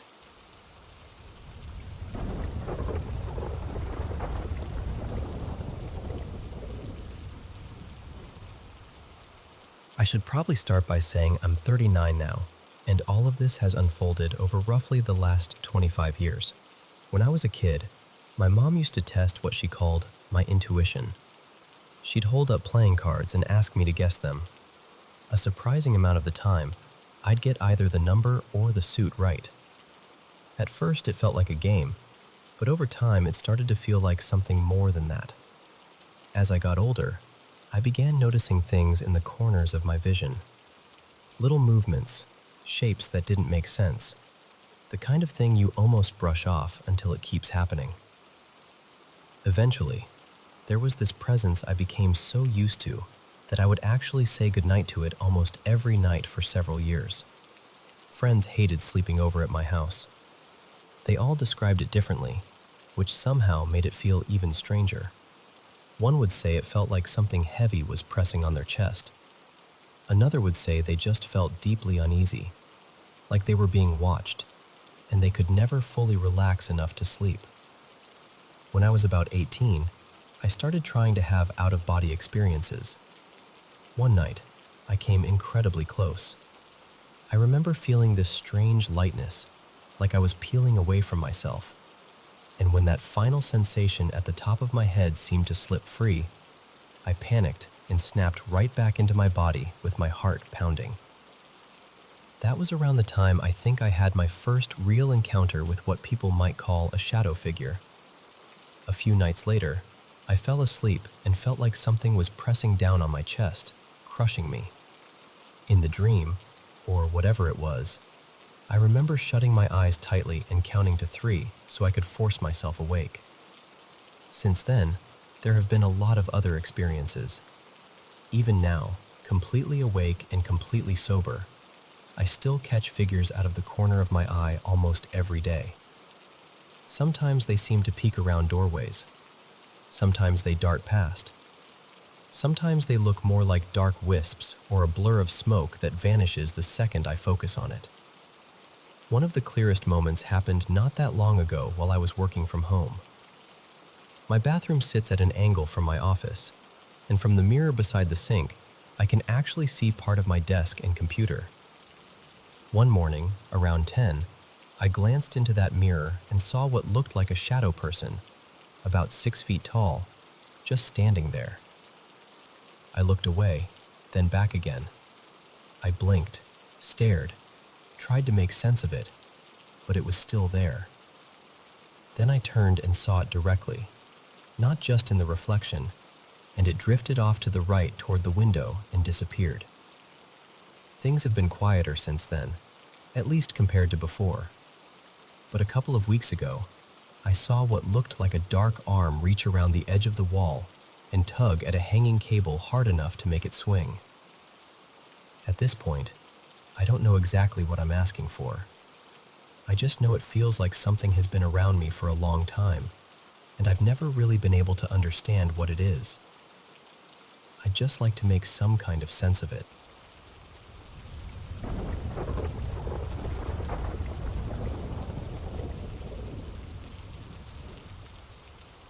I've believed in the paranormal for as long as I can remember. Even when I was little, I was the kind of kid who would happily curl up and watch every ghost show I could find. I was completely fascinated by all of it. Over the years, I've had a handful of experiences that stuck with me, but this one has never left me. This happened when I was a teenager, probably around 14 or 15. My mom and I had gone with my extended family to Newport, Rhode Island, and we were staying at my aunt's timeshare, a place my family had been visiting for years. It was one of those familiar family spots that felt lived in and safe, which honestly makes what happened feel even stranger. My younger cousin, Mason, and I were sharing a room at the end of a short hallway. If you walked into the condo, you'd go straight down the main hall, turn right, and our room was the only one there. It felt a little tucked away from the rest of the place. On the second night, Mason was snoring so loudly that I couldn't fall asleep.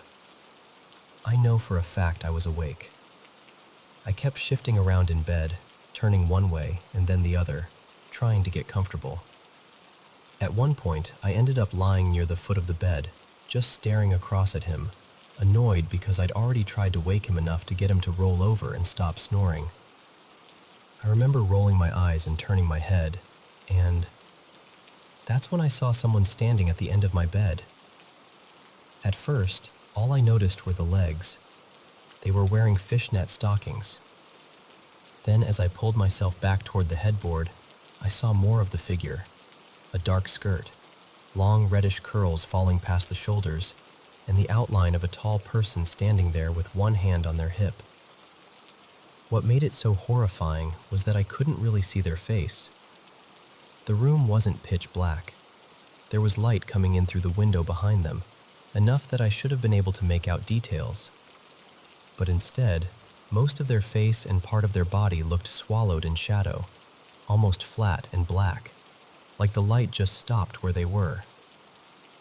And they were facing me, just standing there, still, as if they were watching me.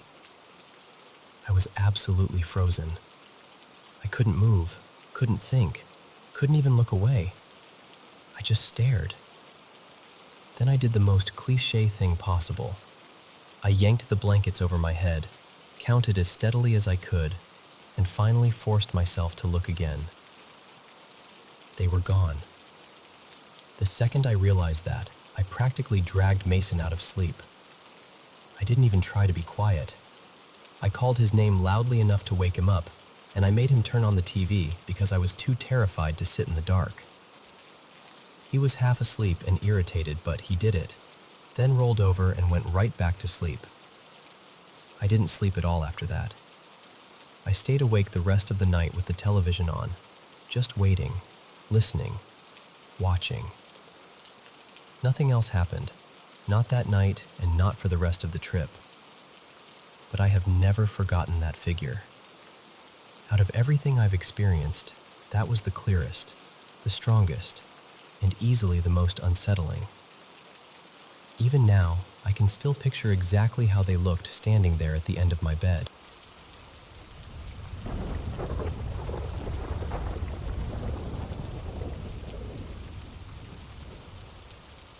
So, I've gone back and forth for years about whether to even tell this story, because the truth is, I still don't have a neat explanation for what happened. Even now, thinking about it gives me this weird, uneasy feeling.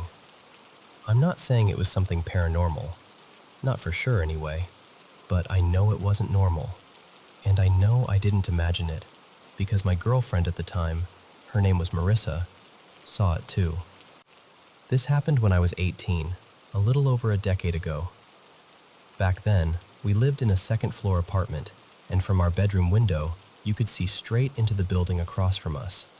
It was one of those older apartment blocks, maybe 3 stories tall, with rows of windows facing ours. For a couple of weeks before the main thing happened, Marissa kept waking me up in the middle of the night, telling me she saw something strange in one of the windows across the street. She'd be genuinely shaken, and I'd always brush it off. I was a deep sleeper, and honestly, I just didn't want to deal with anything creepy at 2 in the morning. I'd mumble something half awake, tell her it was probably nothing, and we'd go back to sleep. But then one night, something happened that made me start paying attention. I'd just bought this new glass pipe earlier that day, one of those novelty ones with a reggae design on it. Right before bed, I packed it and stood by the window for a minute. And out of nowhere, the pipe felt impossibly heavy in my hand. I don't mean slippery or awkward, I mean heavy, like somebody had suddenly swapped it for something solid and weighted. It dropped straight out of my fingers and shattered on the floor. I just stood there, staring at the broken glass and everything spilled out around it. I remember feeling frozen, like something was wrong in a way I couldn't explain. I didn't even look back out the window. I just locked it, cleaned up enough to ignore it, and went to bed with this awful feeling in my chest. A few nights later, around 3 in the morning, Marissa and I were walking back from my brother-in-law's place, which was in the back of the property. We were climbing the stairs to our apartment when she suddenly told me, really quietly, to look over. At first, I barely glanced. I figured it was just people hanging out late, maybe some kind of party in one of the apartments across the way. Nothing unusual. But then I looked again, really looked, and my stomach dropped. What I saw were figures, but not people. They were completely black, darker than the room around them, like shadows except solid somehow. They were moving in this stiff, unnatural side-to-side rhythm, almost like dancing, but not in any way a real person would dance. Their arms were raised at these sharp angles, jutting up from where their shoulders should have been, except it didn't even look like they had necks or real heads. No faces, no features, just these impossible shapes. One of them had this bent body that looked almost zigzagged, like it had been folded the wrong way. 2 others seemed fused together. One leaned forward in front of the other, but both still swaying in that same rigid, mechanical motion as the rest.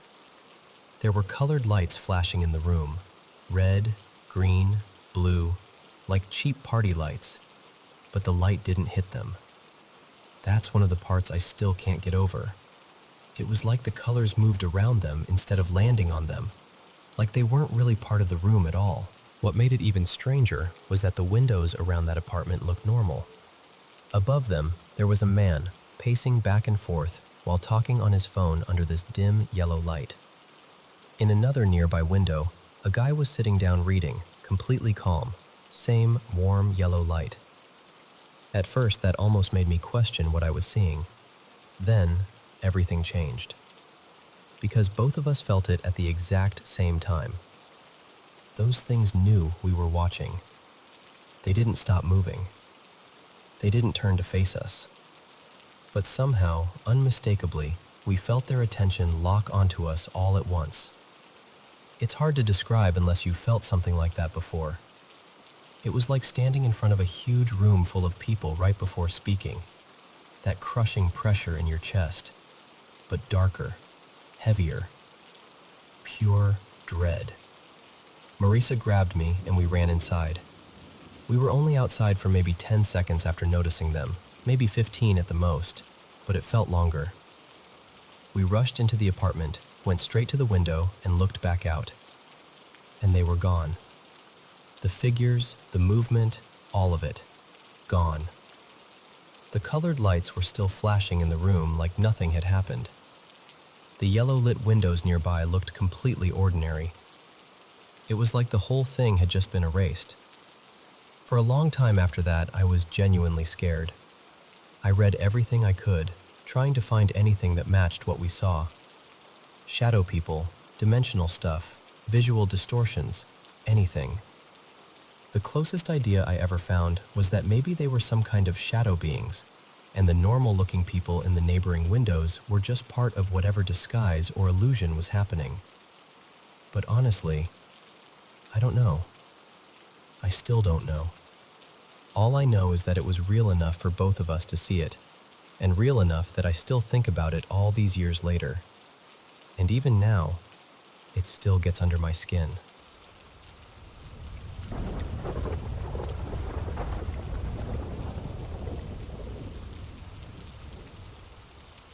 So this started a couple of years ago, when I turned the spare bedroom in our house into a little office and craft space for myself. It became my spot almost immediately. I'd sit in there for hours doing school assignments, working on little art projects, writing letters, or just watching something to unwind. And not long after I settled into it, I started getting this strange feeling that I wasn't alone. It was like being watched. At first, it didn't feel fully hostile, just present. Heavy, maybe. I tried to ignore it because I grew up being told that if you acknowledge that kind of thing, you give it more power. So I kept my head down and acted like nothing was there. But honestly, I think the effort it took to ignore it only made me more aware of it. After maybe a year of using that room, the feeling changed. It got darker somehow, more intense, and it didn't matter what I was doing in there. I could be focused on homework, making something with my hands, watching a movie, anything at all.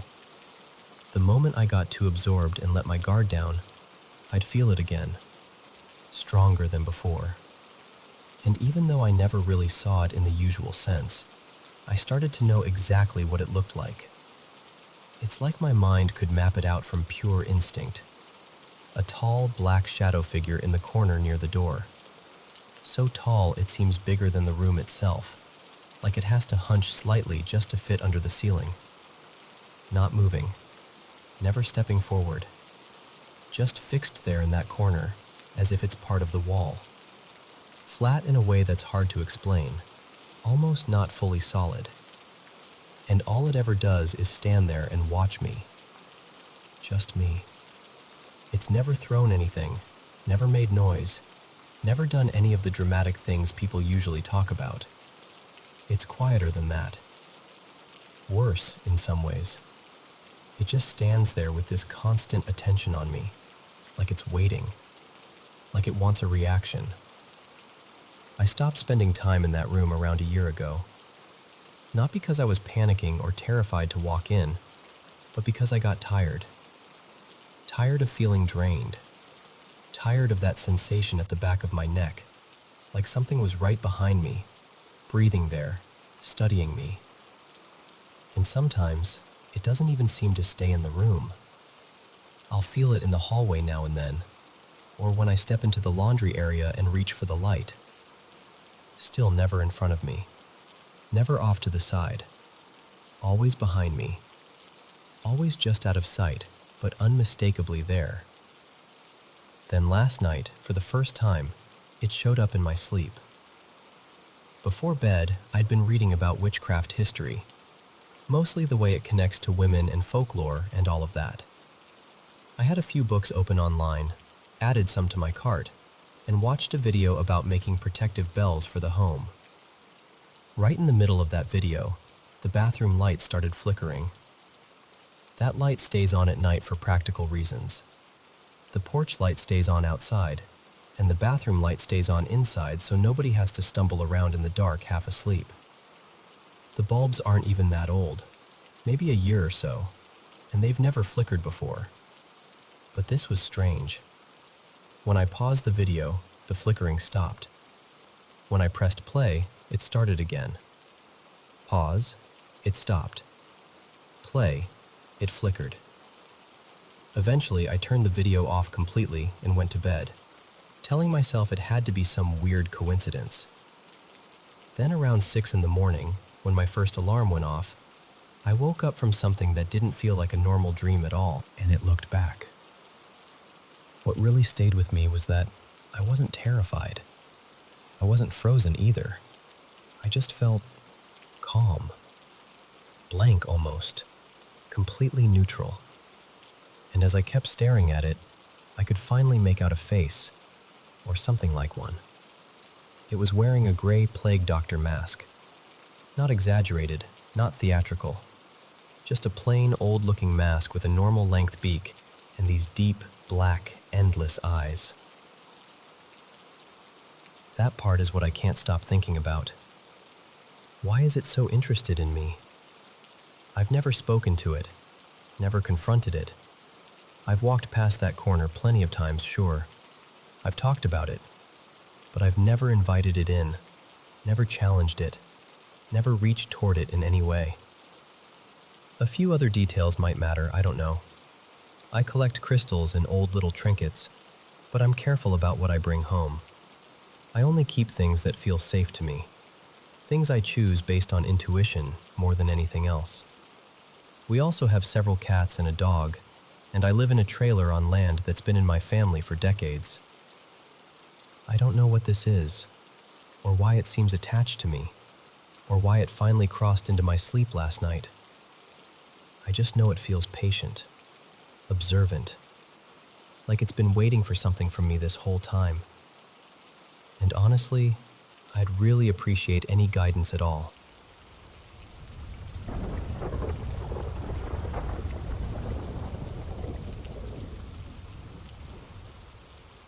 So, when I was about 16, maybe 17, my younger sister Danny and I ended up sharing a room. She was about 5 or 6 years younger than me then, still very much a kid. We moved into our older brother's old room after he left home. It was the biggest room in the house, with the nicest light, and to us, it felt like an upgrade.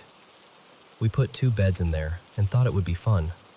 But honestly, from the very beginning, something about that room felt wrong. It's strange, because my brother had stayed there for years and never mentioned anything unusual. But for us, the whole space felt heavy. That's the only word I can really use for it. Heavy. Like the air in there pressed down on you. We both felt it, even before anything started happening. Around that same time, people in my friend group had been hanging around these abandoned places on the edge of town. Then things got ugly. The police got involved after a few girls came home bruised, and there were all these stories going around about rituals, animal remains, and initiations that had turned violent. I never knew how much of it was rumor and how much was true, but the atmosphere around all of that was dark, and it stuck with me. Then, things started happening in our room. At first, it was scratching in the walls. That awful kind of sound that makes your skin crawl because it always seems close, but never close enough to explain. We tried to be rational. We thought maybe it was a mouse, or pipes, or the house settling. But the sound was too deliberate, too near us. I remember one night hearing it right beside my head, so close it felt like something was scraping the wall inches from my pillow. I panicked, jumped up, and bolted for the door so hard I nearly ripped it open. My sister heard it too. She heard all of it. The room was always creaking. The floor, the furniture, everything. Even when nothing was moving, it felt like something in there was restless. We started sleeping with a lamp on because neither of us could stand the dark anymore. Not long after that, I began having sleep paralysis, and it wasn't occasional. It got bad. Some nights it happened more than once. I became scared to go to sleep because I knew what might be waiting for me the second I drifted off. Then, one night, I woke up feeling something gripping my ankle. I couldn't move, and I heard this low, guttural voice saying my name. Not shouting it, not whispering it, just saying it in this awful, deep tone that didn't sound human at all. I still get chills thinking about it. My parents believed us, mostly because they could see how terrified we were. We weren't making it up. We were exhausted, anxious, and constantly on edge. But they didn't really know what to do. So after a while, we fell into this horrible routine of just enduring it. Pretending it was normal, even though something unsettling happened in that room almost every night. And the weirdest part was that it was only that room. Nothing like it happened anywhere else in the house. One night, my sister was lying in bed when she suddenly ran out crying. She said something had pinched her hard on the back. When we looked, there were red marks there. Clear ones. She was shaking. Another time, I was in the kitchen with my grandmother when we heard a huge crash from upstairs, followed by this dragging sound, like something heavy being pulled across the floor. I already knew, somehow, that it had come from our room. We ran upstairs and found that a small bust of Jesus we kept on a shelf had fallen. But it hadn't just fallen straight down. It had ended up under a table, dragged across the floor in a path that made no sense at all. There was no natural way it could have landed there. Things kept happening after that. Different noises, different moments, the same awful feeling. It continued until I moved out at 19. And then, just like that, it stopped. The room went quiet. My sister stayed there by herself after I left and never said anything else happened. And for me, the sleep paralysis disappeared too. Completely. After all that time, after how constant it had been, it was just gone. I could finally sleep without dread. I felt lighter, calmer, like I'd stepped out from under something I hadn't fully realized had been crushing me. A few years later, the house burned down. My parents moved somewhere else, and eventually my husband and I rebuilt on the property and moved in. I was nervous at first, more than I wanted to admit. But nothing like that ever happened again. We've had a few odd things over the years, sure, but we always knew the reason for them. Nothing touched that feeling from back then. Whatever was in that room when I was a teenager, it never came back. And to this day, I still don't know what to make of it. I just know what it felt like to live through it.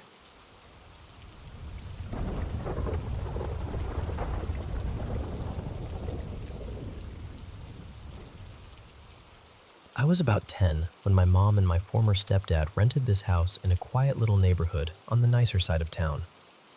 It was one of those places where every house looked almost exactly the same.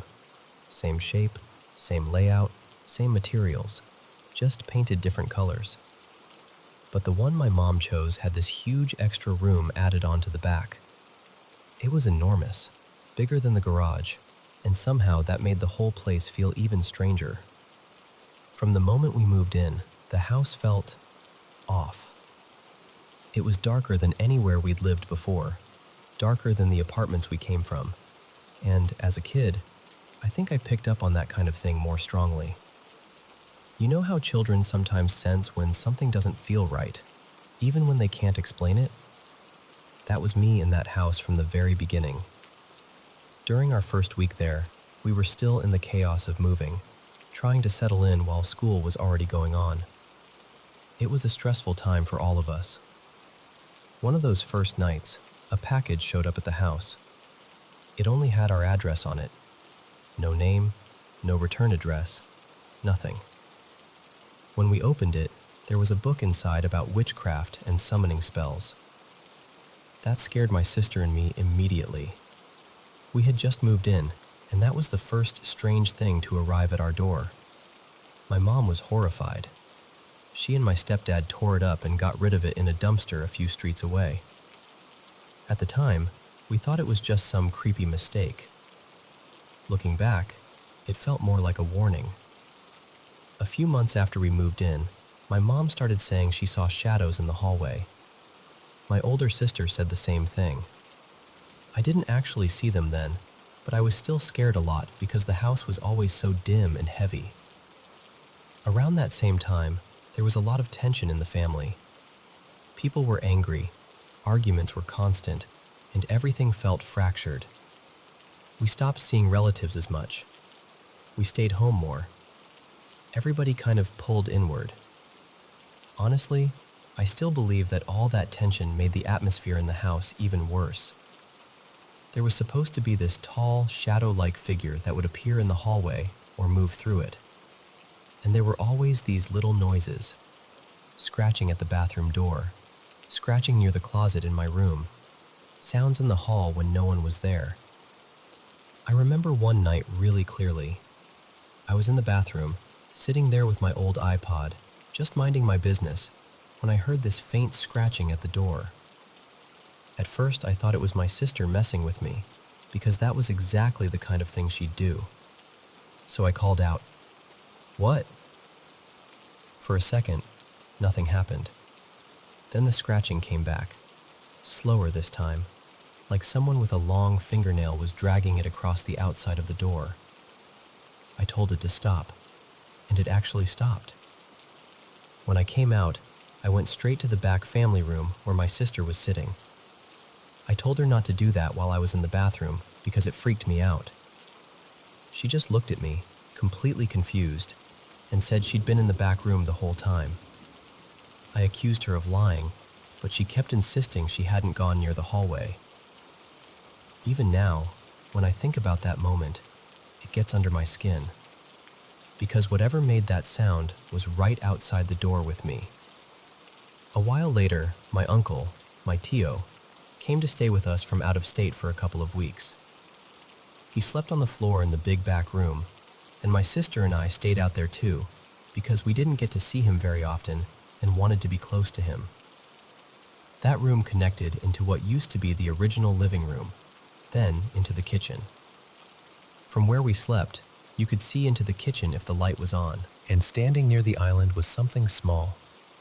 At first I thought maybe someone had gotten up for water, but as my eyes adjusted, I could see it more clearly. It looked like a little girl. She had long hair and was wearing a white dress, but I couldn't make out a face. I froze. I remember wanting to scream, but I couldn't. My uncle and my sister were both asleep, and I didn't know what to do. I just pulled the blanket over my head and stayed there, trying to convince myself I wasn't seeing what I thought I was seeing. After a while, I looked again. She was gone. That was the only time I ever saw that figure, but it stayed with me. For years in that house, I had horrible dreams. Dreams about dark figures, demons, things trying to reach me while I slept. There were a few that repeated. One looked almost blue, with glowing yellow eyes and sharp teeth. Another was this long, shadowy shape with stretched out hands, and every dream with that one felt soaked in red. I was just a kid, and those dreams felt so real that even now I can still picture them. There were plenty of other things that happened over the years, too many to list one by one. My mom had her own stories. My sister did too. It wasn't just me. Then, after we'd lived there for a few years and were finally moving out, another strange package showed up. Same as before, just our address, no name, no return address. And inside was another book about spells. That was when some of the neighbors finally told us what they knew. Apparently, a couple had lived there years earlier. At first, they seemed friendly, normal even, but eventually things got bad. The boyfriend became abusive, the police were called often, and after a while there were parties, drugs, strangers coming and going at all hours. One neighbor said the girlfriend had gotten involved with occult stuff and had started practicing things inside the house. I don't know how much of that was true, and I can't prove any of it. But whatever happened there, it felt like something ugly had been left behind. The strangest part was that the house never seemed to keep renters for long. Families moved in and out constantly. People would stay less than a year and leave. After hearing that, I couldn't help wondering whether they had felt things too. Even now, after all these years, I still dream about that house. Not always the terrifying parts anymore. Most of the time it just appears out of nowhere, like a place my mind still hasn't let go of. No matter what kind of dream I'm having, somehow that house always finds its way back in.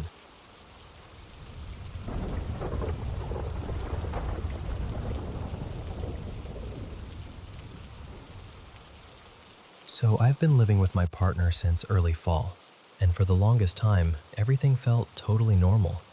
Calm, cozy, nothing strange at all. But a couple of weeks ago, that changed, and I still can't really explain why. We have a newborn, just about 3 months old now, so I'm home with the baby most of the day by myself. At night, I sleep in a separate room with him so my partner can get decent sleep for work, which means I spend a lot of time alone. And before I say anything else, no, I really don't think this is just exhaustion. The baby actually sleeps pretty well most nights, and this didn't start when I was at my most sleep-deprived. At first, it was little things. I'd think I heard footsteps moving through the house, sometimes at night, sometimes during the day. Our place is tiny, so every sound carries. I can hear someone step onto the porch from the back room, and I can even hear the cats crunching their food in the kitchen. So when I started noticing what sounded like someone walking around, it got my attention. Then there were moments where I thought I saw someone standing near the doorway, or just moving past the room where the baby and I were.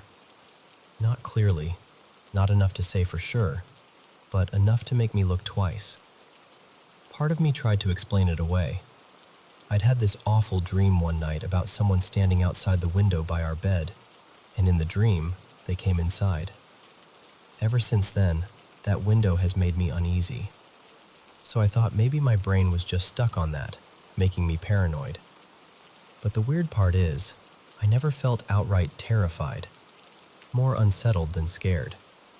And the cats never reacted to any of it, which made it easier to brush off. Then one night, I was lying in bed and heard a noise. I couldn't even tell you exactly what it was, just something that made me pause. Right after that, I was sure I saw my partner step into the room. I looked up, and no one was there. I tried to let it go. A minute later, he actually did come in. I remember looking at him in the dark and saying, "What?" And he just stood there for a second and said, "Never mind." I asked, "No, what? Did you hear that too?" And he said, "Yeah, what was that?" I told him I didn't know, and then he said he thought he heard someone say, "Hey." I immediately told him to stop because he was freaking me out. He kind of brushed it off and said maybe one of the cats made some odd sound, but I remember thinking, no way, that did not sound like a cat. The next day, though, he admitted that he'd heard it clearly. A man's voice, plain as day. He thought someone might actually be in the house, and that's why he got up to check on me and the baby. And that's what really got me, because he is not the type to get out of bed in the middle of the night unless something feels seriously wrong. That was the first time I told him I'd been hearing things too. The footsteps, the almost seeing someone moments, all of it. He tried to keep it light and joked that maybe we had a ghost, but a friendly one. He even said the energy felt calm, like maybe it was someone watching over us. One of our grandfathers maybe, keeping an eye on the baby. I wanted to believe that. I really did. But then a few days ago, it happened again, and this time it was broad daylight. I was in the kitchen making a bottle, just me and the baby at home, and I heard a man's voice say, "Hello," right near me. Not far away, not muffled, close. I turned around immediately, and of course, no one was there. The room was empty. I told myself maybe I imagined it. Maybe I misheard something outside. Maybe my brain filled in a sound that wasn't really a voice. But deep down, I know what I heard. My partner still isn't worried. He keeps saying that if it is something, it doesn't feel bad to him. But I don't know. That's the part that bothers me. What if something doesn't feel threatening at first? What if it's pretending to be harmless? I hate even saying that out loud, because I don't want to feed into it or make it worse.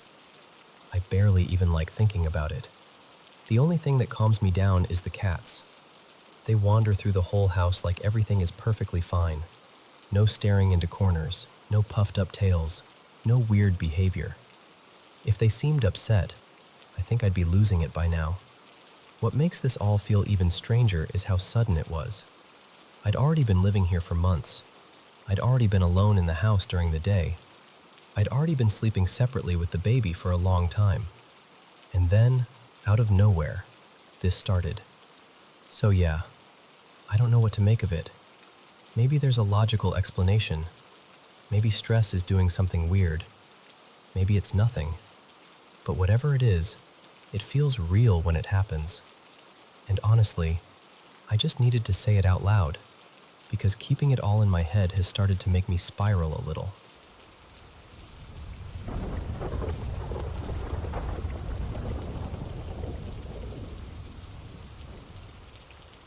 So, this happened when I was waiting at my university library for my mom to come get me. It was around 7:45 at night, and I was just sitting there quietly, cutting out some charts I'd printed for class, totally in my own little world. Then this young woman walked up to me and started talking about God. She said she was sharing her faith and telling people about her church. Now, I'm really not a religious person at all. Honestly, religion usually makes me uncomfortable. But she seemed calm and sincere, and I didn't want to be rude, so I just listened. She started telling me her story, and at the end of it she said, "That was the first time I felt the Holy Spirit." I was just trying to be polite and keep the conversation going, so I asked her, what does that feel like?" And she looked at me and said she could show me right there. I said yes, mostly because I'm curious by nature. I'm not religious, but I do believe there's more to life than what we can always explain. So I figured, why not? She placed her hand on my shoulder and started praying. Then she asked me to repeat a few words after her. I felt a little awkward because we were literally in the middle of the library, but at that point, I was already committed, so I just went along with it. While I was repeating what she said, I noticed her hand felt freezing cold. Not just cool, like shockingly cold. But at the same time, it didn't feel heavy or solid the way a hand normally does. It almost felt weightless, like it was barely touching me and hovering at the same time. I know that sounds strange, but that's the closest I can get to describing it. When she finished praying, I opened my eyes and asked her, "Are you cold?" She immediately said no. So I touched her hand, just for a second, and it was actually warm. Warmer than mine, even. And that really threw me off. I told her what I'd felt, and she just kind of smiled and said it was a sign. But what stood out to me was that she didn't seem excited about it. I don't know, I expected more of a reaction. She was just calm. Almost too calm. Right then, my mom called to say she was outside, so I told the woman I had to go. Before I left, she said, "If you ever see me here again, come talk to me." I started packing up my things as fast as I could because I didn't want to keep my mom waiting. And I mean, it couldn't have been more than a few seconds. Maybe 5 tops. But when I looked up, she was gone. I was sitting near the entrance, and the library was pretty empty by then, so I thought maybe she'd stepped outside. I looked around inside first. Nothing. Then I went out front and scanned the whole area, but she wasn't there either. I could see a few people farther off, people I'd already noticed leaving earlier, but not her. Nowhere. And that's when I started feeling off. My body suddenly felt heavy, like all my energy had dropped at once, and my head started to ache. Later, when I thought back on everything, a few details started bothering me. She didn't have a purse, no backpack, no phone that I could see. She was holding a few church pamphlets, but she never offered me one, which seems odd considering the whole conversation was about faith. And even after I told her I felt something during the prayer, she still didn't hand me anything or invite me anywhere. Another thing, she asked for my name early on and kept repeating it like, "Maya, right?" every so often, but she never actually used it naturally in conversation after that. It felt almost like she was trying to make sure she remembered it for some reason, but I've never had an experience like that before.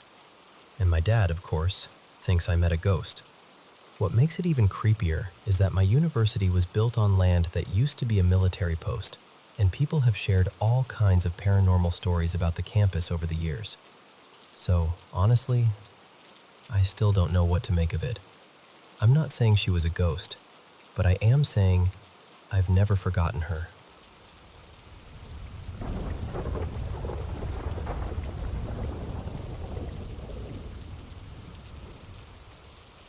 I've been trying to make sense of something that happened in my family, and honestly, I still don't fully know what to believe. My grandmother, Lila, lived alone in a big old house right in the middle of the city for nearly 3 decades. She was always very independent and never wanted to stay with anyone. She also had a difficult relationship with her children, including my mom. But one thing about her was certain: she prayed constantly.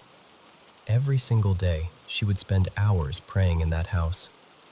When my mom was about 16, a priest came to bless the home. During the blessing, he became uneasy and said something in the house felt deeply unsettled. He told the family that whenever he tried to pray, it felt like something was interrupting him, almost as if there was a presence pushing against the prayer itself. Years later, my grandmother was still living there alone. At one point, she hired a few men to do some construction in the back part of the property. Since the weather was warm and the backyard had tall trees and cool air at night, they decided to sleep outside under a covered area. After a few nights, they told my grandmother they had been hearing a woman crying in the dark. Not just softly, but in a way that sounded full of pain. Then one night, they said they saw a woman with long black hair standing near the trees. They were so frightened they left the job unfinished and never came back. Even though my grandmother could be very harsh with my mom still cared for her when she became seriously ill over the last couple of years. She helped her recover, looked after her, and stayed by her side. But even then, my grandmother would still speak badly about her to other people. It hurt my mom deeply, but she kept caring for her anyway. Not long ago, my grandmother passed away in our home. My mom was devastated. Even after everything, she loved her and wanted to honor her properly, so she brought her back to her house for the final rites. Then something strange happened. Either the night of the funeral or the night after, my mom was lying in bed when she felt something tapping her lightly, almost like a fingernail touching her skin several times. Right after that, she felt a crushing weight on her chest and shoulder, like someone had sat down on her. She said in that moment she felt an overwhelming dread, like something had gone very wrong. By the next day, her body felt so weak and heavy that even climbing the stairs became difficult. She had to pull herself up using her hands. She told my dad she needed to see a doctor because she felt like whatever was happening was getting worse fast. On the way to the clinic, they passed a church where a feast day celebration for a saint was taking place. They decided to stop and go inside. That saint is known in our area for a special blessing where 2 candles are placed in an X shape near the neck.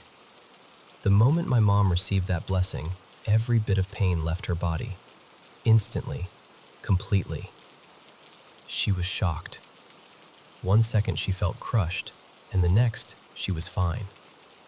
Before that happened, when she first started feeling sick, she had told someone she trusted. That person told her they had seen something similar in their own family and believed it was caused by a spirit attaching itself to someone. They even said that in cases like that, the affected person could die within 30 days. Hearing that terrified my mom. That was last week. Then yesterday, the same staff member told my mom that ever since she went to that house, she hasn't felt right. She's been feeling weak, unwell, and she says the symptoms are almost exactly the same ones my mom had. Now my mom believes that something has always been wrong with that house, and that my grandmother's constant prayers may have been the only thing keeping it contained. And now that she's gone, whatever was being held back is starting to show itself. I really don't know what to think, but that's what happened. And the whole thing has left our family shaken.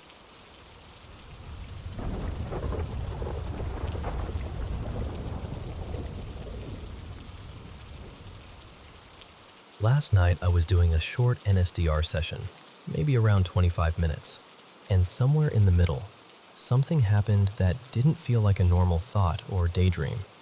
It felt more like I had stepped into something real. All of a sudden, I was back in one of the apartments I lived in as a kid. Not the very first one, but the place we stayed in for a few years. The one that still carries the strongest memories for me. What made it so strange was that I wasn't there as my younger self. I was there as who I am now, standing in that place at night. The building was always so empty back then. Hardly anyone lived there, maybe a few families at most. And the entrance to our floor always had this dim, shadowy feeling, especially after dark. It was never fully welcoming. It felt unfinished, silent, and a little unsettling in a way I could never really explain. I used to pretend it didn't bother me, but honestly, there were nights when I would rush through that hallway because it felt like something was there. And during this NSDR session, I didn't feel like I was remembering that space. I felt like I was actually there, standing in that exact dark entrance as the person I am today. Then came the part that really stayed with me. I had this strong sense that my younger self was there too. Not seeing me clearly maybe, but sensing me. Feeling some presence in the dark and reacting to it. Running because of it. And the wildest part was this feeling that maybe I was that presence. Like somehow, in that moment, I was the thing that used to scare me when I was younger. Like I had slipped into an old moment and, for a second, became part of it. It wasn't crystal clear visually or anything like that. It was more about the feeling of it, and that feeling was incredibly real. Deep, strange, and honestly a little emotional. It felt like two versions of me crossed paths for a moment. Like time folded in on itself just enough for me to step into something that had already happened. I still don't really know how to explain it. It didn't feel like a dream. It felt more like I tuned into something that was already there, like I touched an old memory in a way that was somehow alive. And I've been thinking about it ever since.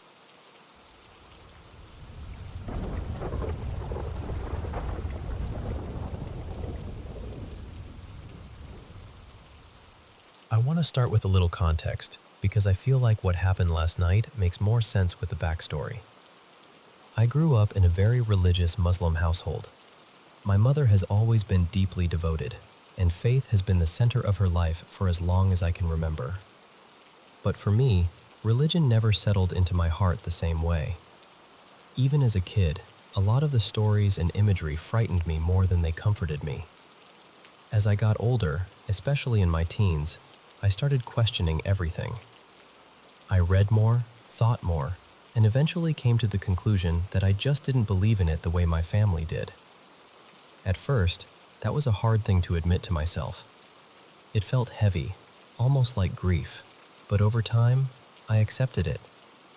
Even so, I've always had this strange respect for people who are sincerely spiritual in a gentle, compassionate way. I think I envy them a little. They seem to have this sense of purpose, this deeper meaning that guides them. And when belief makes someone kinder, more patient, more human, I can understand why people cling to it. For me, living without that has left this emptiness I can't really describe, and years of depression haven't exactly helped. On top of that, I've dealt with sleep paralysis for a long time. A lot of times I've tried to explain it away, but some experiences have felt so vivid, so invasive, that I honestly don't know what to make of them. I felt something grab my arm before. I've heard whispering right by my ear. I've had dreams where I'm dragged through dark places for what feels like hours. And over the past year or so, there's been this figure that keeps appearing. This tall, smoky, human-shaped shadow. The first few times I saw it, I was terrified. But eventually, because it usually just stood there watching me, and I'd wake up before it got too close, I almost got used to it. Not comfortable, exactly, but familiar. The last time I dreamed about it, I remember not panicking. It just sat across from me, completely still, like it was studying me. It never spoke before. It just lingered. And then there's something else. Sometimes when I'm home alone, I hear my name being called. A few weeks ago, I heard it in my younger cousin's voice more than once, which really shook me. That was one of the moments that made me think, okay, either I'm losing my grip on reality or something is seriously wrong. I'm not making any of this up. I know how it sounds. I really do. But whether or not I follow a religion, I've come to believe there are things out there that are dark and malicious. So, last night, my older sister and I ended up watching a video that had been recommended to me. One of those videos about sinister spirit encounters and how Christianity interprets them. It wasn't cheesy horror movie stuff. It was more historical, more serious, and somehow that made it worse. The narrator started mentioning names, reading old phrases aloud, and both of us got this immediate, unmistakable feeling that the atmosphere had shifted. It felt wrong. We turned it off before it finished and put on some calming background sounds instead, just to shake the mood. I actually fell asleep on the couch for a little while after that, and I was completely fine. Nothing weird. But when I went to my room, that uneasy feeling came back. I asked my sister to sit with me for a bit, hold my hand, and say a prayer over me. Maybe it was psychological, maybe not, but hearing sacred words, especially ancient ones, has always felt like it carries some kind of weight. I left my bedside lamp on. I remember that clearly. I also put on soft ambient music, and it was sometime around 3:20 in the morning when I finally drifted off. And almost immediately, I woke up inside a dream. So I let her guide me. We were walking through this enormous hallway, way too wide to feel normal, with low lighting and that awful hollow silence that large empty buildings have. Someone passed us, and I instinctively grabbed onto her arm tighter. Then my legs gave out beneath me, and I dropped to the floor. But the second I hit the ground, I was dragged backward. Not like I slipped, not like I fell. I mean dragged, suddenly and forcefully, across a long stretch of floor, like something had yanked me. I somehow managed to pull myself up, and my sister looked at me and asked, "Are you okay?" The way she said it chilled me instantly. She sounded too calm, too flat, too cold. My real sister would have been panicking, helping me up, asking 100 questions. And in that moment, I knew. I looked at her and said, "You're not my sister." And she said, "No, I'm not." Her face started to distort, like it was going out of focus, and I squeezed my eyes shut because I couldn't bear to look at her. I kept repeating to myself, "This is just a dream. This is just a dream. This is just a dream." I tried to force myself into a lucid dream so I could escape. I imagined a scene from a movie I love, something familiar, something safe. Suddenly I was there, inside that setting, and for a second I thought I'd done it. I saw the car, the street, everything exactly how I'd pictured it. But the person I'd wanted to see wasn't right. When he finally appeared, he didn't speak. He just stared at me with this intense hatred and raised a gun. I panicked and tried to make the gun fail, like changing the rules of the dream. But I knew I wasn't in control. So I forced the scene to change again, and suddenly I was floating through space. Stars, clouds of color, silence. It was beautiful for maybe 2 seconds. Then, I was slammed back into a warped version of my bedroom and thrown to the floor. That was when I saw it. The shadow figure. It was standing in the middle of the room, darker than the room itself somehow, with edges that looked like smoke or ash moving in water. It said something to me, but I still can't remember the exact words. It didn't rush me at first. It just seemed entertained, like it was enjoying how helpless I was. I pushed myself up, and it knocked me down again. I shut my eyes and tried to escape, tried to imagine somewhere else, and I ended up on a quiet street. There were 2 cats sitting on a set of steps, and I remember feeling this desperate hope, like maybe something gentle still existed in that dream. I crouched down and started petting one of them. Then I heard this low growl, and the cat under my hand changed. It became this horrible, raw mass of flesh. I can still remember the texture of it under my fingers. That moment genuinely made me feel like all comfort had been stripped away from the dream. Then I was back in my room again, on the floor, with that thing closer now. This part is what's really stayed with me. I said to it, "I'm not afraid of you." And it answered, in this warped, muffled voice, "Oh, really?" The conversation was in English, which is not even my first language, and for some reason that made it even more unsettling. I asked why it was doing this to me, but it ignored the question. Instead, it started flickering around the room. 1 second in the corner, then suddenly right beside me. I could barely stand. My whole body felt heavy and wrong. So I asked it, "What's your name?" It laughed. "I'm not going to write the name out. I can't. Even now, it makes my skin crawl." I was crying in the dream by that point, and I said the only thing I could think of. I told it, "I believe in God. God will protect me." And it came closer and said, "You know that isn't true. I know you don't believe." That sentence hit me harder than anything else, because it felt like it knew exactly where to wound me.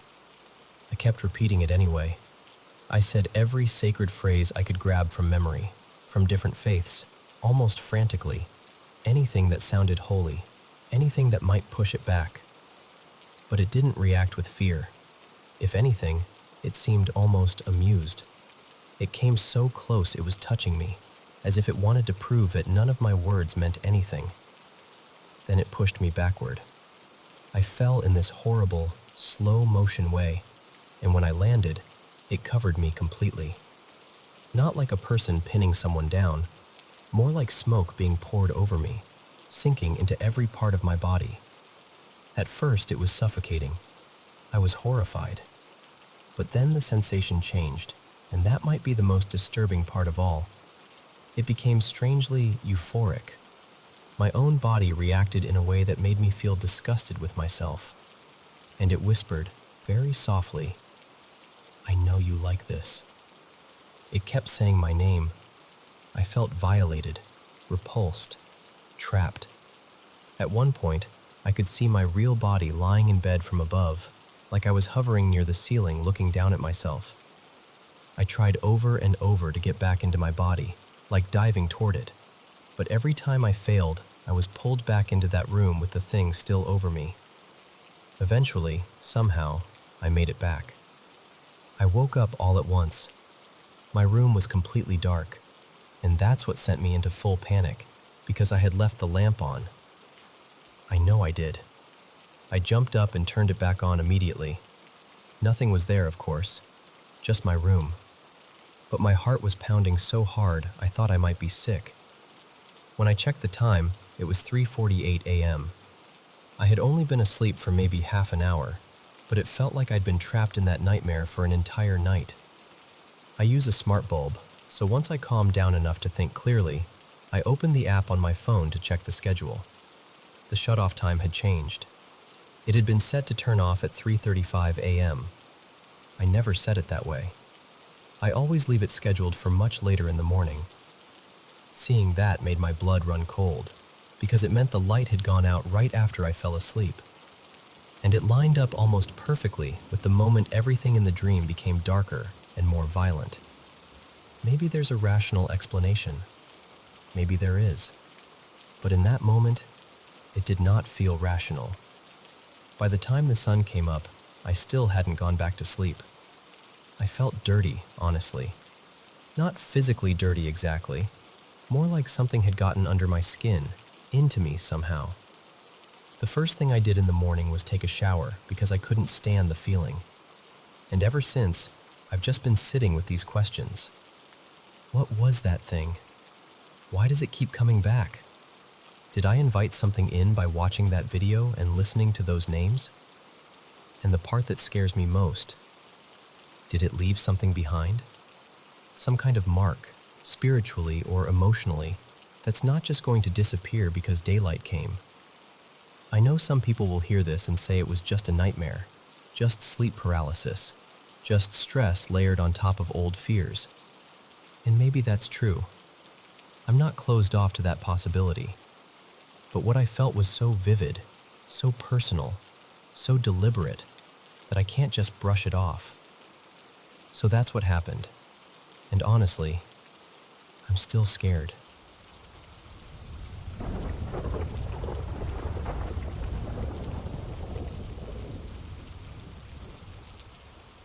You know, when people talk about skinwalkers, a lot of the time the story gets twisted into something flashy or exaggerated. But from the way I first heard it told, it was always something darker, sadder, and far more serious than a campfire legend. Skinwalkers, as they were described to me, were said to be people from within the Navajo community who learned what's often called bad medicine. And the truly frightening part wasn't just the power people believed they had. It was the choice behind it. These were said to be individuals selfish enough, bitter enough, to turn against their own people and break sacred taboos in exchange for power. A lot of the details surrounding how they begin are kept secret, and honestly, that silence feels intentional. But in the stories I heard, their path involved acts so disturbing and unnatural that most people wouldn't even want to repeat them out loud. From what I was told, their behavior could vary depending on who they were before they crossed that line.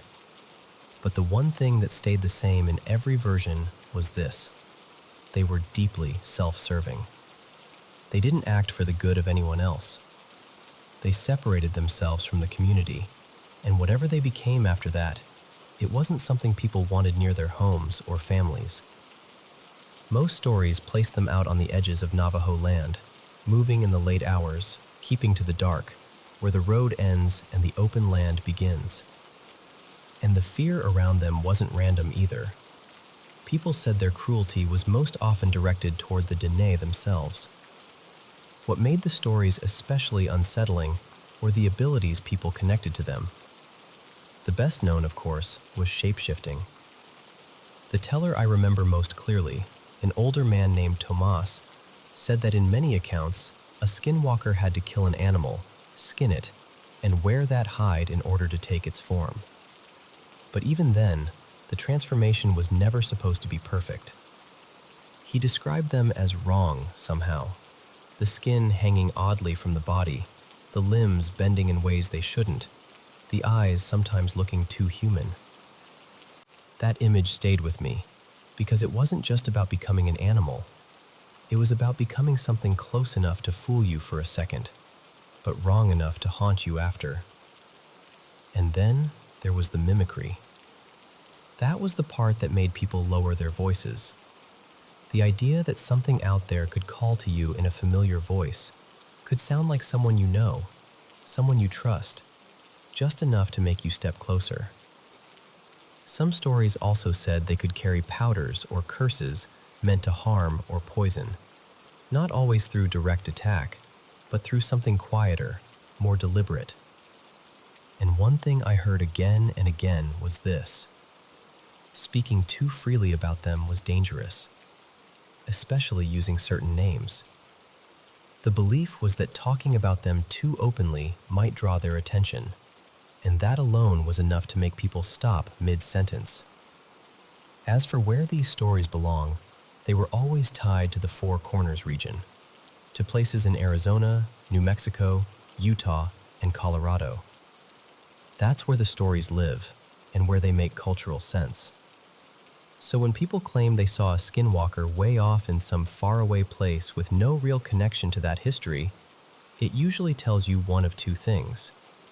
Either they're borrowing a name they don't fully understand, or they ran into something else entirely.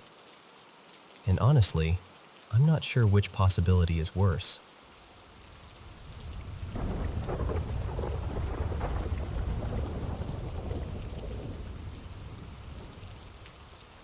You know, hearing one of those story channels the other night brought back something I hadn't thought about in years. I was sitting there with my wife, listening, and all of a sudden, this memory came rushing back from when I was around 12, maybe 13. Back then, my mom and I had just moved into this small house tucked behind another one. At first glance, it felt like any ordinary place. You'd walk in and see the living room right away, the bedrooms off to the side, the bathroom near the front, and then a narrow hallway leading straight toward the kitchen in the back.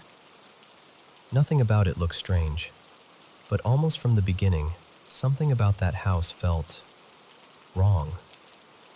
Heavy. Like the air inside it was pressing down on me. I remember one day my mom realized she had forgotten something inside and asked me to run back in and grab it. The second she said it, this awful wave of fear hit me. I didn't even know why. I just suddenly felt like I absolutely did not want to go back in there alone. But I did. When I opened the door and looked down the hallway toward the kitchen, I saw him. There was this figure standing near the railing at the far end, almost like he had been waiting there.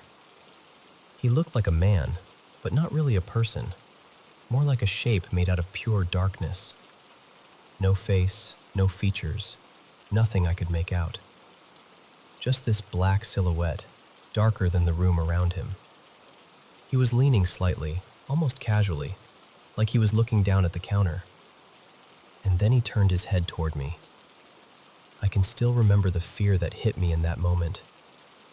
I grabbed what my mom had asked for and ran out as fast as I could. I told her what I saw, but she brushed it off and told me I had a wild imagination. After that, it didn't stop. That same feeling kept coming back, stronger and stronger. Sometimes I'd catch that dark figure near the kitchen. Other times I'd feel like he was standing in the hallway, just outside my line of sight. A lot of the time, I'd only notice him in the corner of my eye as I passed by, and every single time it left me frozen with fear. Then there was this one afternoon that really stayed with me. I had gone to a birthday party at a neighbor's house nearby. We were outside playing, running around, getting dirty, and my mom told me to go home and change my clothes. I didn't want to go by myself, so I asked my neighbor and her cousin to come with me. I figured that if I wasn't alone, maybe nothing would happen. We went inside, laughing and talking, probably louder than we should have been. I remember telling them to keep it down because the woman who owned the house was older and hated noise. I thought maybe she'd come out and complain. But then, just like before, that fear came over me again out of nowhere. And out of the corner of my eye, I saw something move. It was fast, like something had dropped or leaped down from the railing at the end of the hall. I stopped cold. The girls saw my face change and asked me what was wrong. I told them nothing, but inside I was panicking. I just wanted to get out of there. We were about to leave when the front door suddenly opened by itself. What made it worse was that door was old and heavy, and it always scraped against the floor when you pushed it open. It stuck every time. You had to force it. There were even marks on the tile where it dragged. So when it opened on its own, we all just stared at each other. And then we heard it. A voice, right there near the doorway, going, "Shh." Not loud, not angry, just close. But there was nobody there.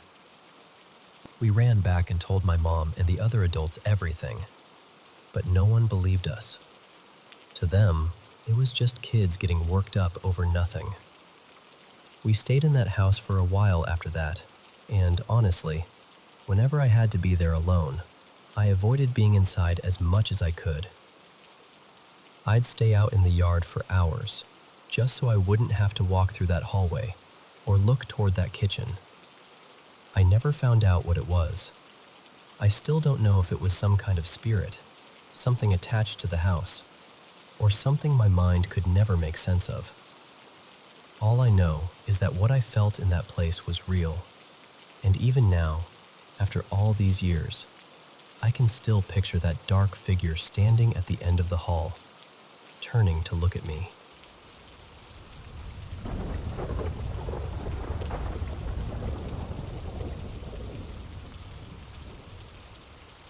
Hey, I'm not going to share my exact age or anyone's real name, but this happened a few years ago, and I still think about it more often than I'd like. It was at a wedding in an old estate in rural Spain, a little outside Madrid. I was around 11 at the time, and back then, I kept to myself a lot. I was one of those kids who could be surrounded by people and still feel completely alone. I didn't really know how to fit in, so I usually just drifted off on my own. And honestly, strange things had already happened to me before that night. Things I could never really explain. People always said it was my imagination, or that I was mistaken, or that I'd seen something in the wrong light. But deep down, I've always known when something felt wrong, and I've learned not to ignore that feeling. The wedding itself was huge, probably well over 100 people, and aside from a few relatives and cousins, I barely knew anyone there. During the day, it was actually nice. There was a long table full of amazing food. Everyone was laughing, and I spent a while running around with my cousins. By the time evening rolled in, though, the whole place had changed. The adults were drinking, dancing, shouting over the music, just having the time of their lives. I didn't want to be in the middle of all that noise, so I wandered off to a quieter part of the building. Not too far, but far enough that the music sounded distant and muffled. I remember there was an old couch there, and I sat down with my phone, half distracted, messing around with some colorful bracelet bands I'd brought with me. The room felt dim and still. What stood out most was this small rectangular window set high up on the wall, maybe 8 feet off the ground. It was the kind of thing you wouldn't pay much attention to, until you suddenly did. Out of nowhere, I got this wave of goosebumps. You know that feeling when the air changes for no reason, and your body notices before your mind does? That's what it felt like. I tried to shake it off, told myself I was just tired. Then I looked up toward that window, and something passed by it. Not walking, not running. It moved too smoothly for that. It was like it glided across the opening. I froze. I didn't get a full look at the face, but I could tell it looked like a girl, or at least something shaped like one. I saw long, dark, perfectly straight hair, and something pale trailing behind her head like a veil. Her skin, or whatever I saw of it, looked almost unnaturally white. Not just pale, more like paper in moonlight. I told myself I had imagined it. I really did. I thought maybe I was overtired. Maybe my eyes had played a trick on me. Then it passed the window again. A second time.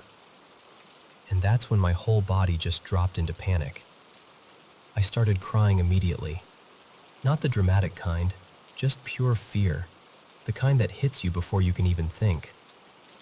I dropped everything, my phone, the bands, all of it, and I ran straight back toward the music and the crowd I'd been trying to get away from. I found my mom and a couple of my cousins and tried to explain what I'd seen. I was shaking, crying, barely getting the words out. But nobody believed me. They just smiled awkwardly, patted me on the shoulder, and treated it like I was telling some spooky little kid story. I've replayed that night so many times in my head. I'm older now, and I've tried to leave it in the past, to file it away as one of those things I'll never have answers for. Most days I can. Most days I can convince myself it belongs to another part of my life. Still, every now and then, it comes back to me. That window, that veil, the way it moved. And I can't help wondering when something unexplainable will happen again. Because if it does, I already know how it'll go. I'll be the only one who believes me.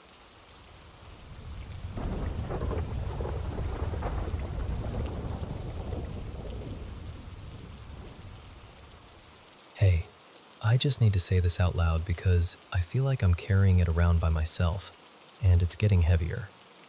For context, I'm 19, I'm from Nigeria, and that matters because where I come from, people don't always separate dreams from spiritual things.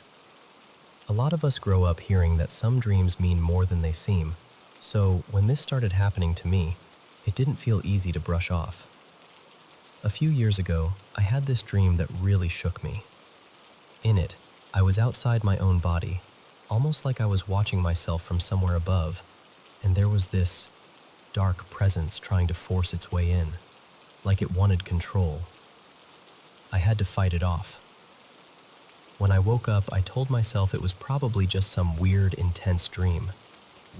I've always liked scary movies and creepy stories, so I convinced myself my imagination had just gone too far that night. But it didn't stop there. Since then, I've been having dreams that feel way too real. It's like I'm stepping into another version of my life, or another version of me, and I'm living through whatever she's going through. Sometimes I'm eating in the dream. Sometimes I'm running. Sometimes I'm barely surviving. There are also these recurring themes that keep coming back. Family members trying to harm us spiritually, people around me acting strange, me being warned not to accept food, not to trust what I see, not to let my guard down. And because of the culture I grew up in, all of it feels loaded. None of it feels random. I tried doing what I thought would help. I started praying more. I tried being more spiritually alert, more intentional, more connected to God, because my mother is very prayerful, and that's what I've always seen people do when something feels wrong. But somehow, instead of getting better, it got worse. What used to happen maybe once or twice a week started happening almost every night. Last night was especially bad. In the dream, something tiny entered my mouth.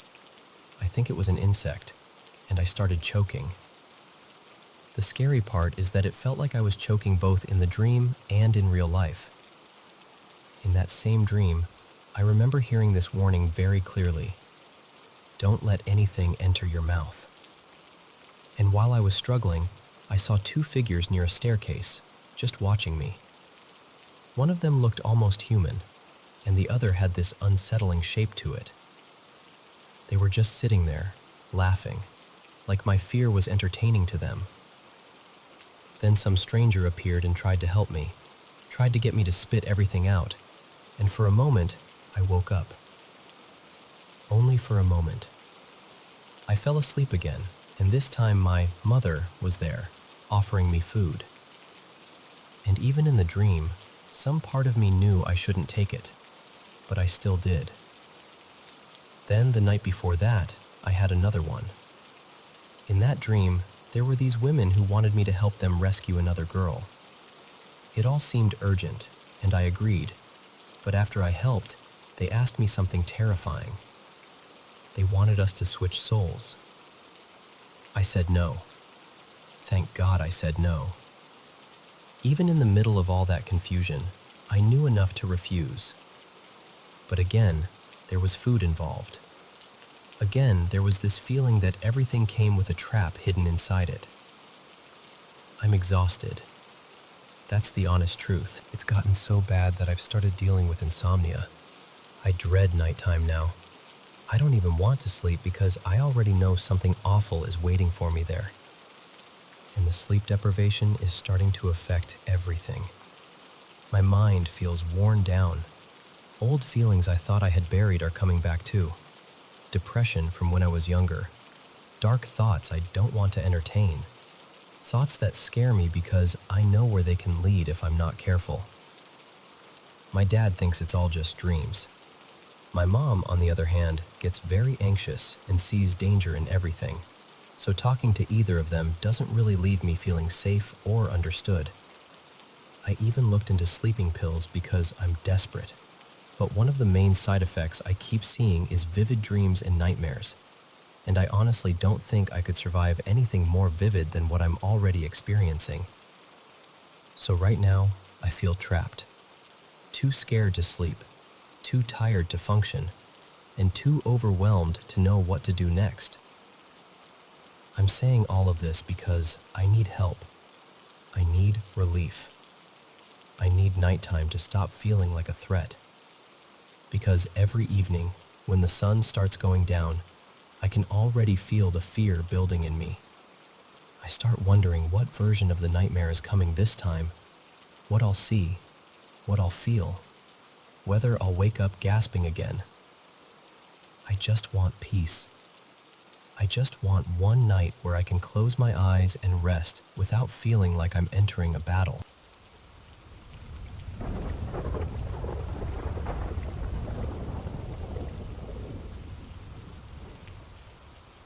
So this happened when I was still in school, and even now, I can't explain it in a way that feels completely right.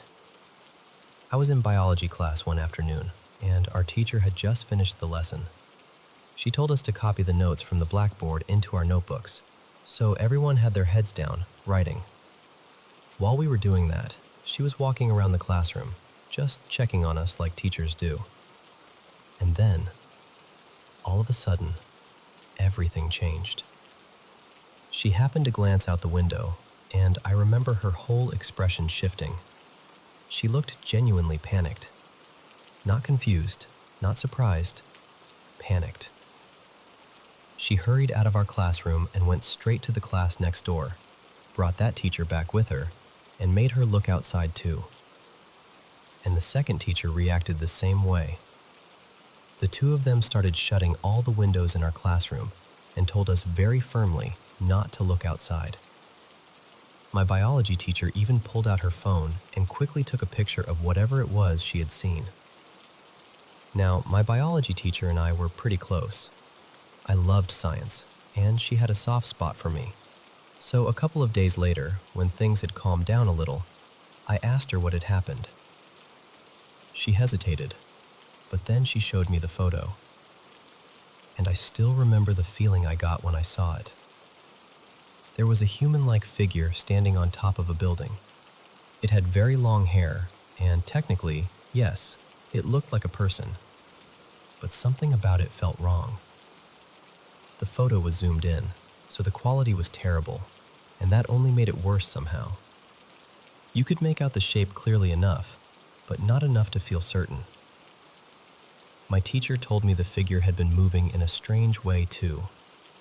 Very stiff, very slow, almost mechanical.